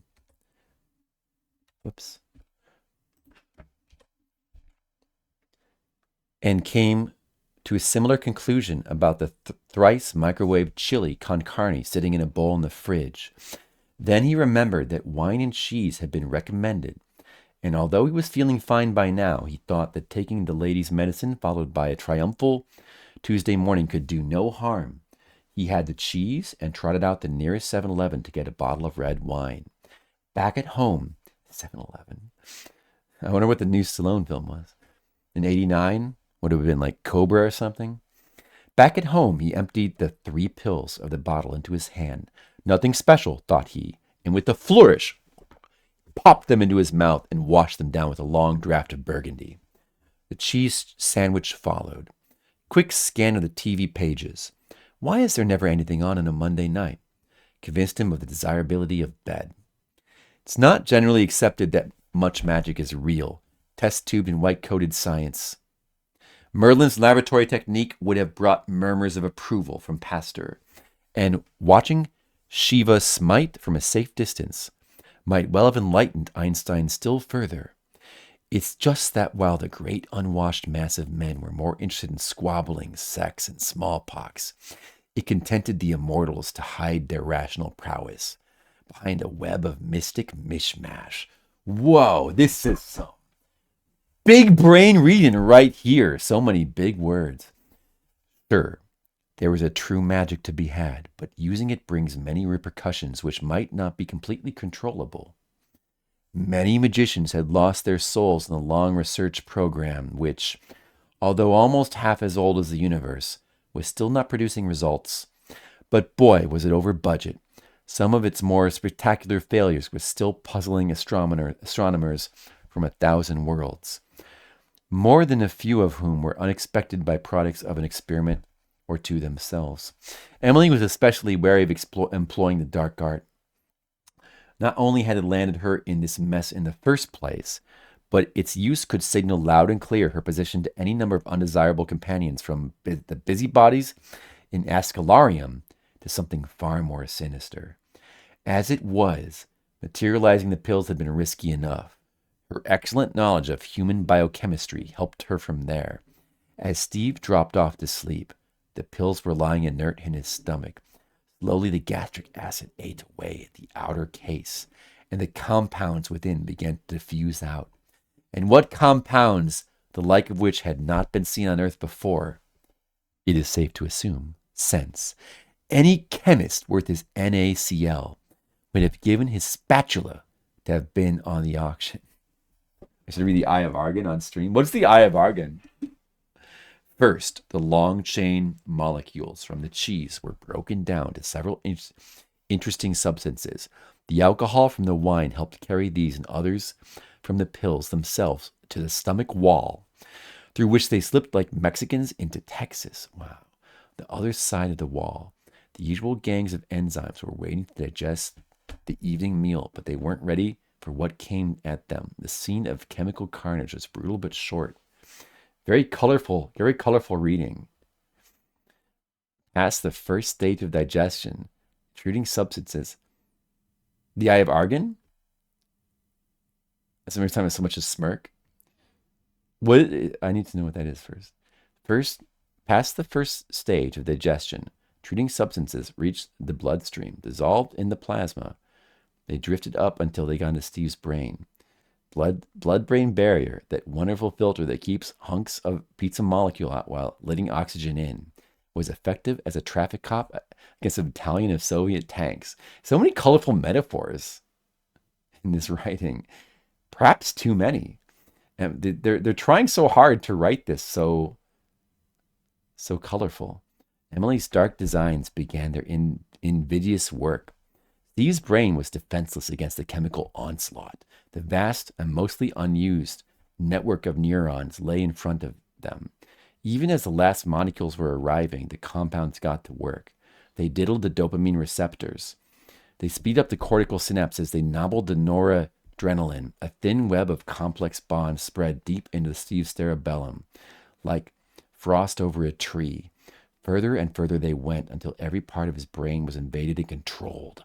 For the moment they did nothing, but somewhere else in the Plymothian night, small chuckle of anticipation bounced off the flock wallpaper. In his sleep, Steve stirred and shivered. Oh, I wonder what's going to happen in chapter 2. Perhaps we'll have to save that for the next stream if we don't beat the game tonight. I'll have to save chapter 2. All right, not a bad first chapter. You can tell they really tried hard to stretch this premise out to 64 pages or whatever. Barbarian fiction. Really? That sounds pretty good. All right, I'll bookmark that for later. That does. All right, yeah, that sounds pretty good. Maybe when. Okay, how about this? Maybe when I'm trying to beat Roston with 1 credit clears, we'll read some of the Eye of Argon. How about that? That'd be more appropriate, right? I'm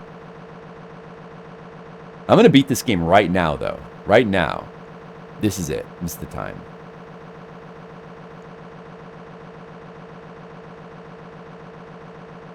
Oh, that sounds like a good idea. Remind me later, Asian Waste. I'm gonna bookmark that though. Yeah, 20 hours. 20 hours of solid professionalizing, practice, and training. Hardcore training. And now we're ready. We're poised. Poised and ready.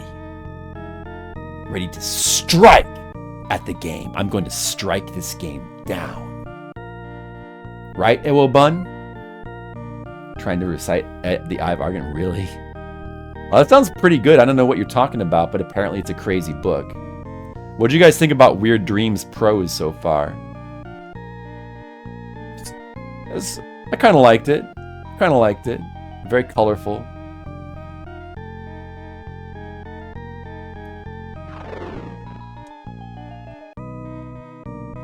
All right. Hey, we got a good run going. Off to a good start. I've never even heard of Eye of Argon. Does that have does that have a film adaptation?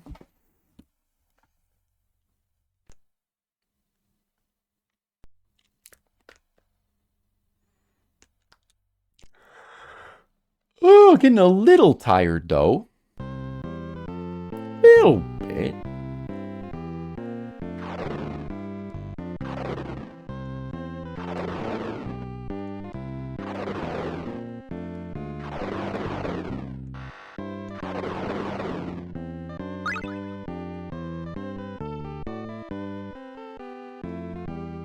I'm tired, Skipple. Sometimes I get tired. Even I'm only human. Or am I?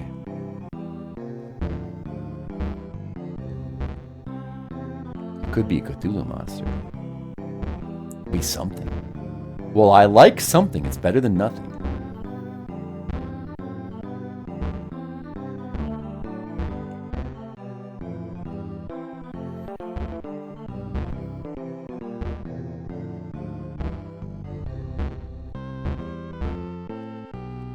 Whips. Damn it. Messed up the soccer ball. Yeah. That was my bad. That was my bad. I messed up the timing. I shan't give up.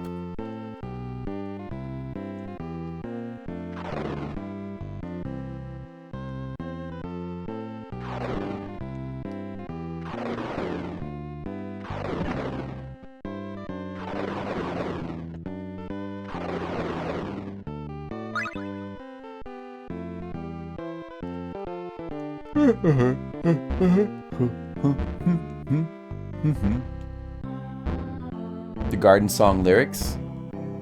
Yeah, I know the lyrics to the Garden Song, of course, Jesus and Wheels. It's, I'm in the garden, there's an evil girl, and she wants to play soccer with me and kill me. Wasn't that it? Yeah. She's an evil, stupid girl, and she is dumb, and I hate her, and she should go to hell, because she's stupid, evil girl, and dumb. Right?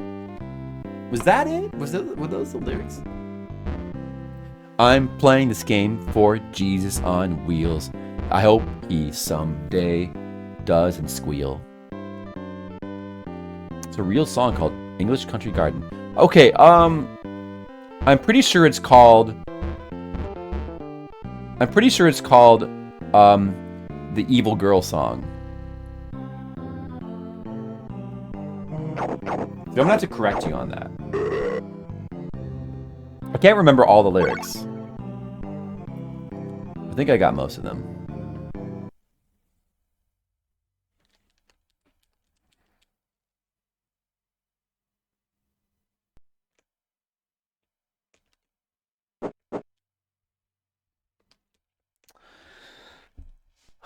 Let's do this, guys. Let's do this.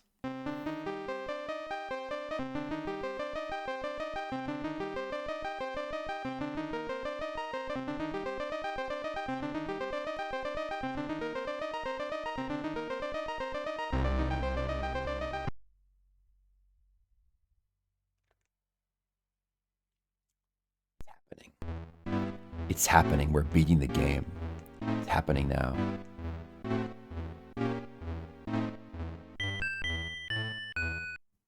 It's about to happen. You're about to see God Gaming.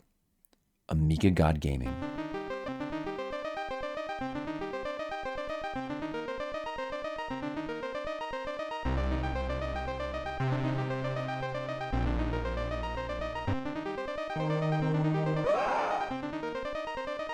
Whips! Not a god, I'm a man. Just a flawed man.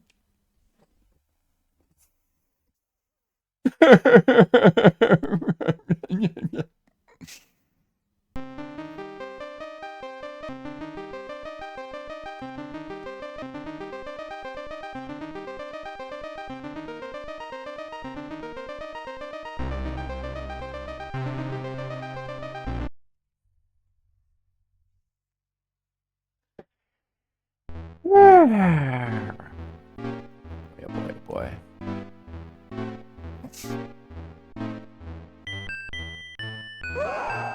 Oh, damn it. I needed that life.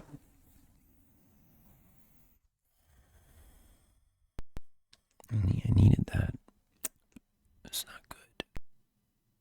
It's looking pretty bad for this run. It's kind of looking like I'm not going to beat the game right now. It would have been so cool if I would have beat the game already. Would have been so... Then Skittles and Monocule and Mr. Leo and everybody else wouldn't have to sit through and watch me play this game over and over again anymore. That's what they all want. They want the game to be over. But for that to happen, I need to beat the game. And I'm not beating it. I'm just losing over and over again. We're never going to beat it that way. Skittles and Mr. Leo and Monocule and everybody else are trapped in an endless hell of me playing this game. They're trapped. You're all trapped. You're doomed. There's no escape. Unless I can finish the game right now. Unless I can finish it. Maybe I can do it. Maybe I can. Wait. Maybe. I got eel. Things had just got eel. They got eel real fast. Okay. I believe. I don't believe anymore. I'm losing my religion. That's me in the corner. That's me in the spotlight. Losing my religion. Trying to keep the eel dead. And I don't know how to do it. Oh no, I've played too much. It's not enough. That's the cotton candy stick. It's the stick. It's going round and round and round, round the cotton candy making machine. It wants to hit me in my stupid head and make it explode. But oh no, I don't want that too much. I wanna live. Come on, cotton candy, stick to my body. Stick, stick, stick. Get on here, you stupid cotton candy stick. I'm dead. I'm dead. I'm dead. I died. When you die in this game, you die in real life. I'm dead. I just died in real life. I'm dead. I'm dead. I've got to go to the graveyard now. Okay, guys, bye. I'm going to the graveyard. I'm leaving. All right, I'm in the graveyard. I found a nice patch of dirt. I'm going to play from In the Grave. I'm just going to give it one more attempt from In the Grave. One more attempt from In the Grave. I'm in the grave. I got some dirt. It's got a little bit of dirt on me. But I'm feeling good. I'm feeling ready.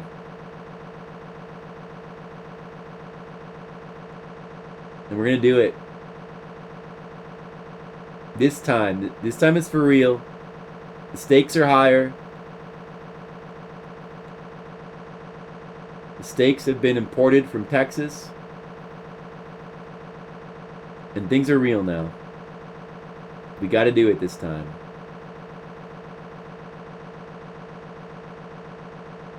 You know what? I'm getting out of my grave for this. This time, this is for real. I don't care anymore. And because I stopped caring, that's exactly why I'm going to win. I don't care. I don't care, Weird Dreams. I don't care what you do. I don't care. B? What is this guy? Does he think he's a bee? Get out of here, B. What happened to all my cotton candy? Fine. I don't care. I don't care about cotton candy.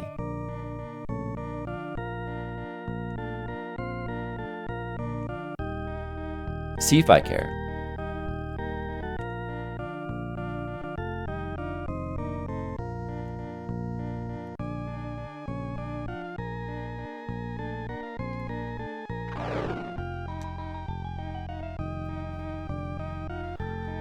Games on VHS he doesn't care anymore.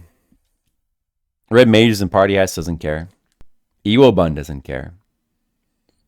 Hoshi on Love, Jesus Wheels, they don't care. I don't care. Nobody cares. Take that, Weird Dreams. Nobody cares about you anymore.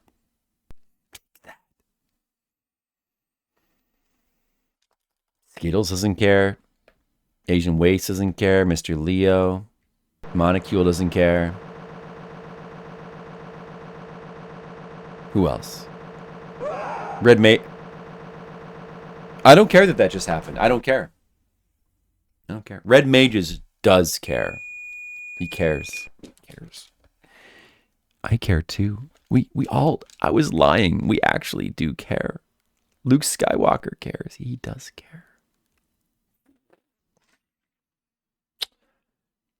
He does care. Luke cares. And the Force is with him.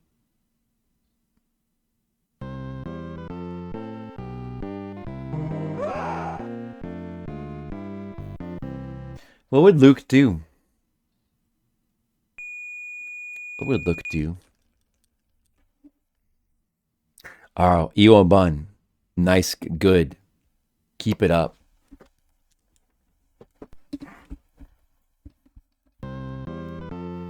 Right now, let's just sacrifice 3 lives to the flower gods. Ugh. Maybe if I just lean back in my chair, we can win.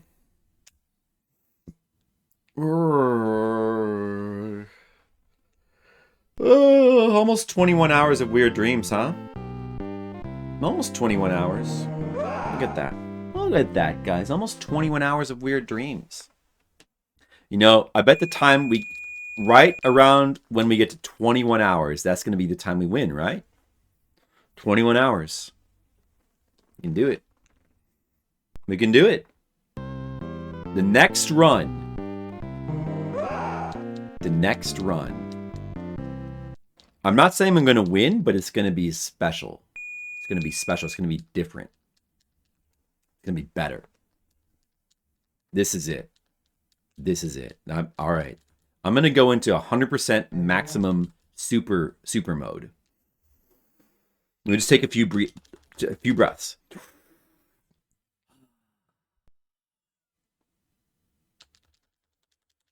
I can feel the dreams inside of me. Feel it. I don't know games on VHS. I don't even know if I know how to do it now. I mean, 10 maybe? No, I mean, I should be. It's definitely doable. It's just requires a lot of luck. Unfortunately.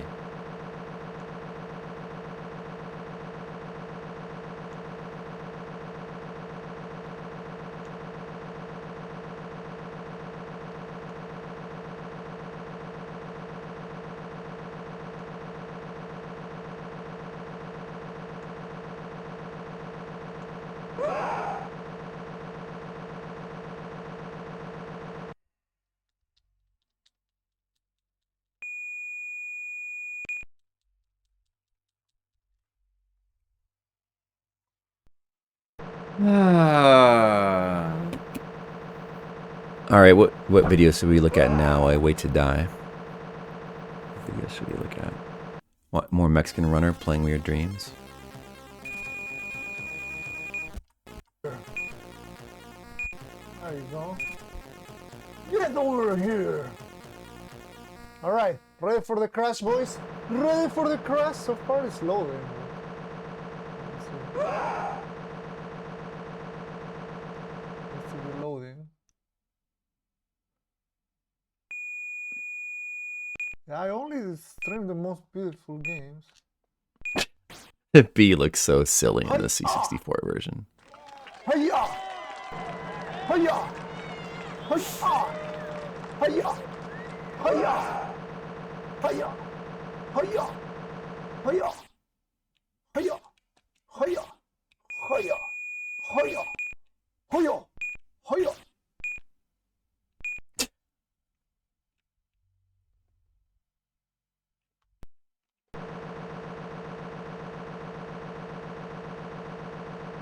He's supposed to go on the one on the left now, believe. Well, I mean, what the fuck do I wake up? In the cotton candy world? Where the fuck do I wake up? Oh, he already has all three of the things. What the heck? Just gonna go to the right and hope for the best. To the right was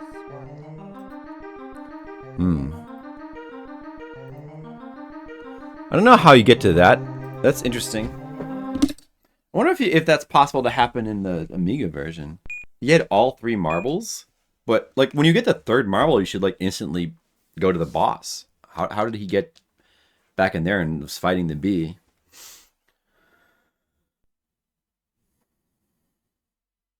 Who knows? Because like I only know the correct route through this game. So yeah, you don't understand the cotton candy stick. Well, it rotates around for a little while. And every once in a while, it just changes directions. Kind of somewhat randomly, but it won't change directions twice in a row really fast. There's sort of a timing to it, kind of. It's definitely somewhat random. So the safe way to do this is to just... If like, after it passes over your head, you want to stay down. You want to stay ducked down for a little bit in case it changes directions right away. Then you can like stand up and try to collect more candy. Oh man, I fucked this up. I gotta try to get it as it's coming around here. What? No! Don't die. Okay. Well, I still have a chance to grab it here. I think. Oh no! Oh no! Oh man, I missed my chance to grab it there.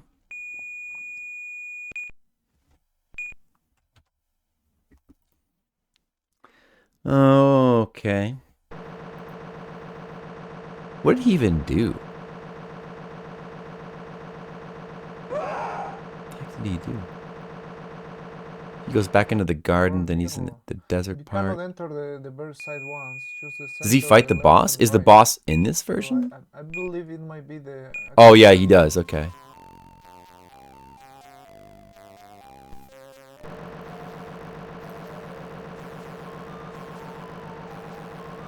YouTube seems to be cooperating a little bit more than yesterday.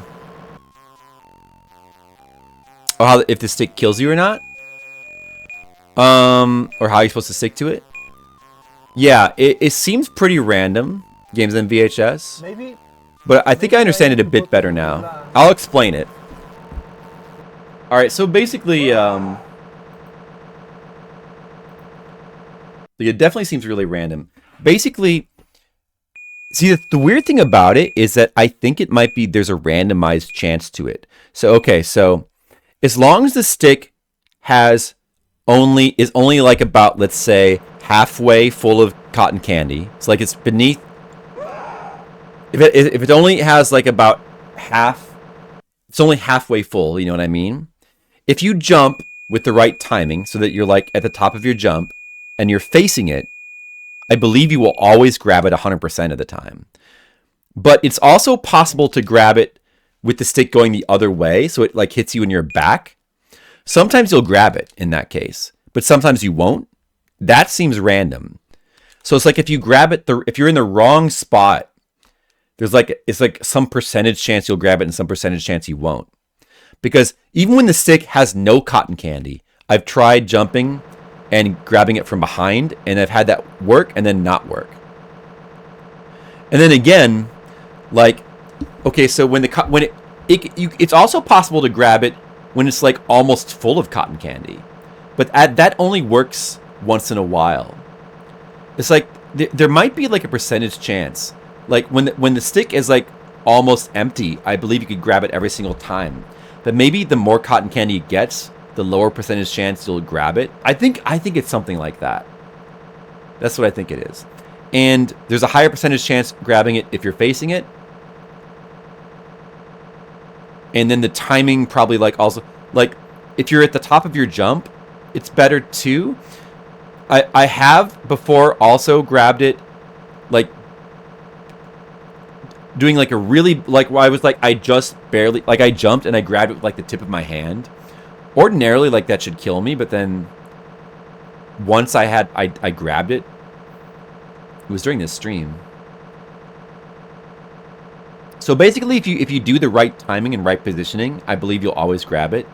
But if you mess it up, there's like still a percentage chance you'll grab it sometimes. I think that's how it works. So in other words, if you do it correctly, it's consistent.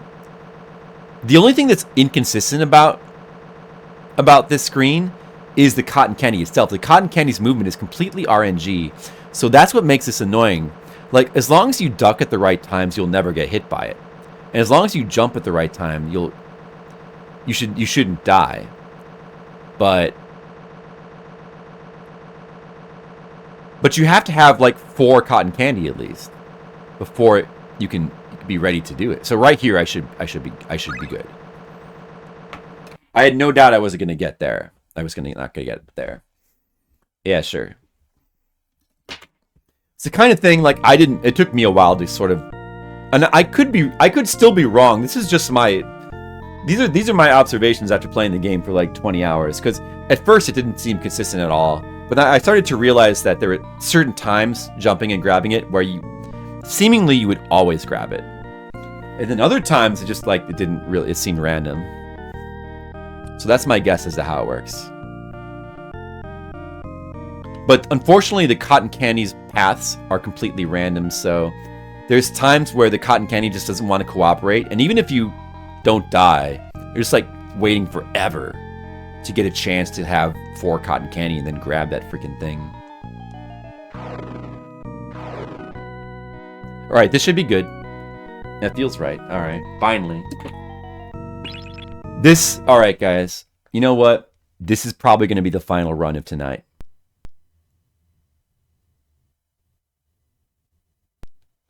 Oh, if you have adblock installed. Draconian War on ad blockers. Ah, I see, Skittles, I see. Yeah, that sucks. That sucks. Anyway, all right, this is we got a good run going, and this is it. This is the final run for tonight.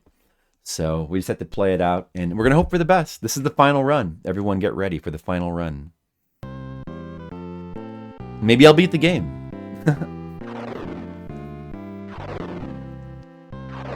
I mean, we had a couple of good runs. It wasn't the best stream of weird dreams. We almost got back to the hallway, but unfortunately we stopped a little short. But maybe this will be... Maybe we'll do really good here.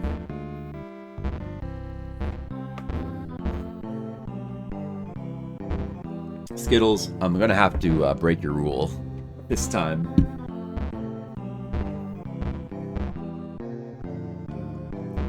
Yeah, dude. What the fuck, YouTube?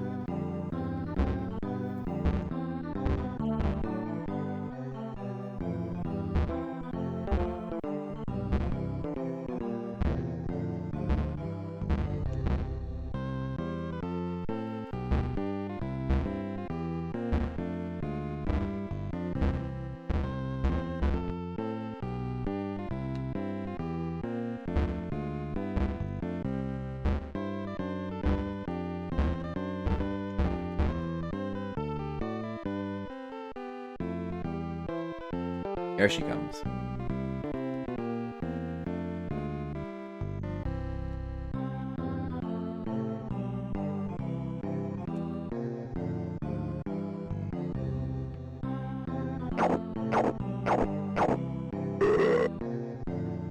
All right.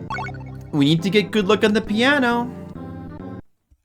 Let's get some good piano luck, guys.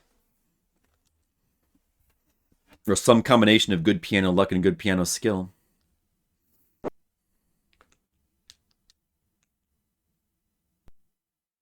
I believe. I believe.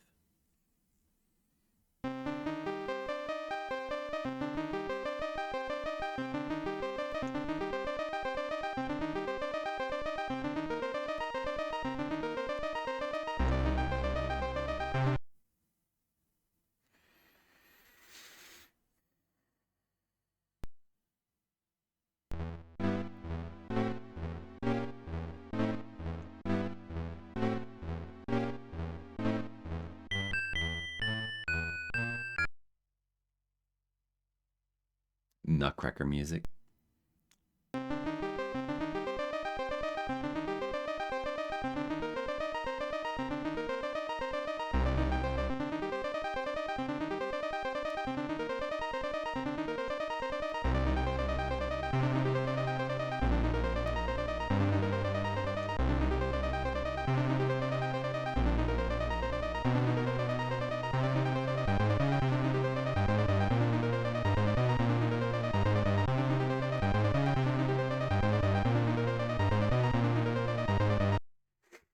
All right, this is going real good, but we need the eel to cooperate.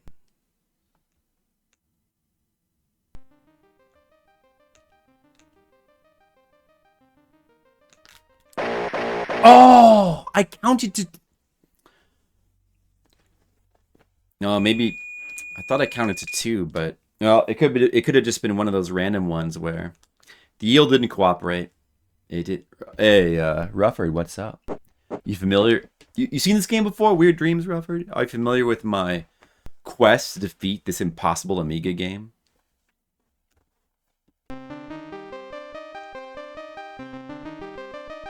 Well, it's a infamous Amiga game. Infamous even among Amiga games for being broken and kind of unplayable. It's still a very cool conceptually... Like, it's a cool concept. It's a bizarre game where you like play through a dreamlike worlds and just try to survive. It's very strange, very surreal, and it's also pretty nearly broken and unplayable. But I have studied the game intently and trying to learn how to win it, and it's extremely difficult. There's a lot of RNG involved. But I'm just hoping to get that lucky run tonight.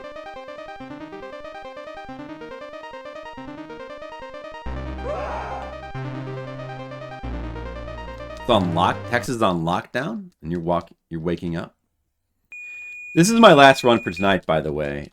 Man, it's too... Man, if we'd grabbed the eel, it's too bad we didn't get the eel there. That was a shame. Had a couple good runs that were blocked. Like, one run was blocked by the eel. One... That's happened a couple times. And then the bee... We had a run where we got the eel with 5 lives, and then the bee defeated us. Ending the run. Just ending it.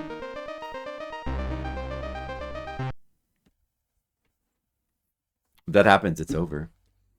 Sucks. Alright, final run of tonight. 3 lives left on this part.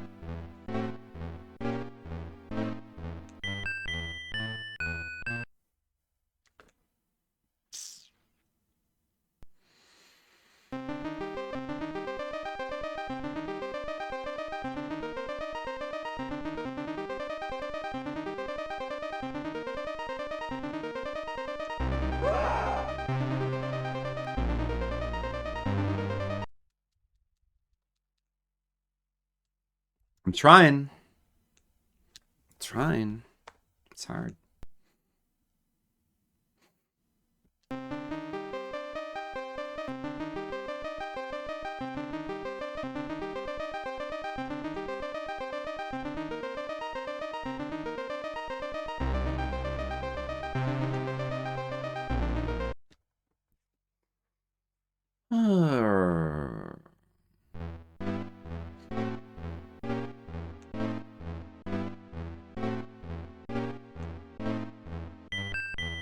Because this game was created by an evil daemon from another dimension. Didn't remember from the novella games on VHS?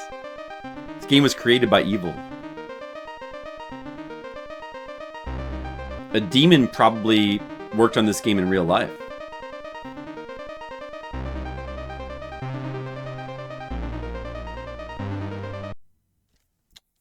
I got back to the eel part. Alright, what can we do? Can we grab the eel and not die?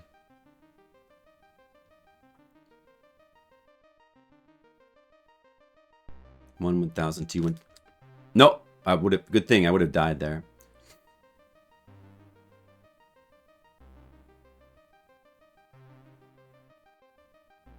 One 1,002.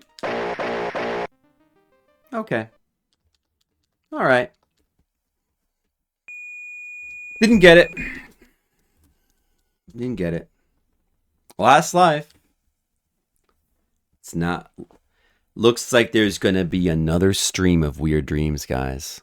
Sorry.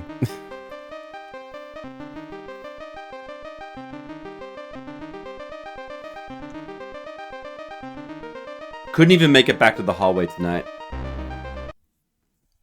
Couldn't even make it back. Yay! More weird dreams. Yay!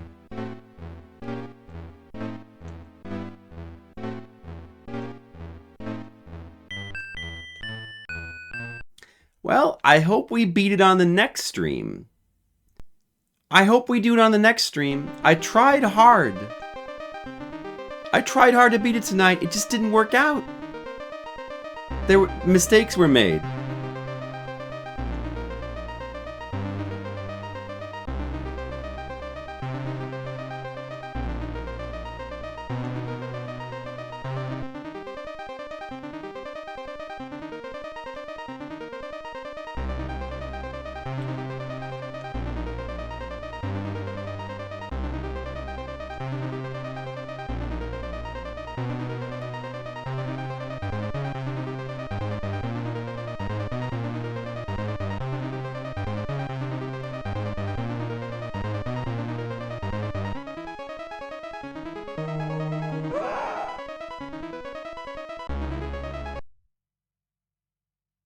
These anime games. Does it? I don't know about that, Rufford. This is like the opposite of an anime game. I'm pretty sure. Killer Miller EX. 20 hours of this game. How do you keep my sanity? Who said I ever had sanity in the first place? No, quite honestly, this game could use a few more anime. You could use a little bit more anime. Do you think a sane person would try to beat this? Killer Miller, think about it. Well, we couldn't do it. I tried. 21 hours. Not enough. I guess we're going to need to go to like 25 hours next time. Stop the timer. Not enough. Skittles, there's going to be another stream of weird dreams. Sorry about that. But next time, gadgets. Next time. I think maybe I should give up and be a quitter. Nope. That will never happen. Weird dreams will get beaten. Or my name isn't Steve. No, it's going to get beaten, guys. I swear. Nothing's going to stop me. I'm going to beat it. I'm going to beat it. We're going to raid. Oh, more Pocky and Rocky. New Year Purification. We're going to raid this guy. All right. I'm going to raid this guy. And then I'm going to go get some rest. And then the next, maybe tomorrow, there'll be more weird dreams. We'll see what happens. Thanks everyone for watching. And I hope you all have a great one.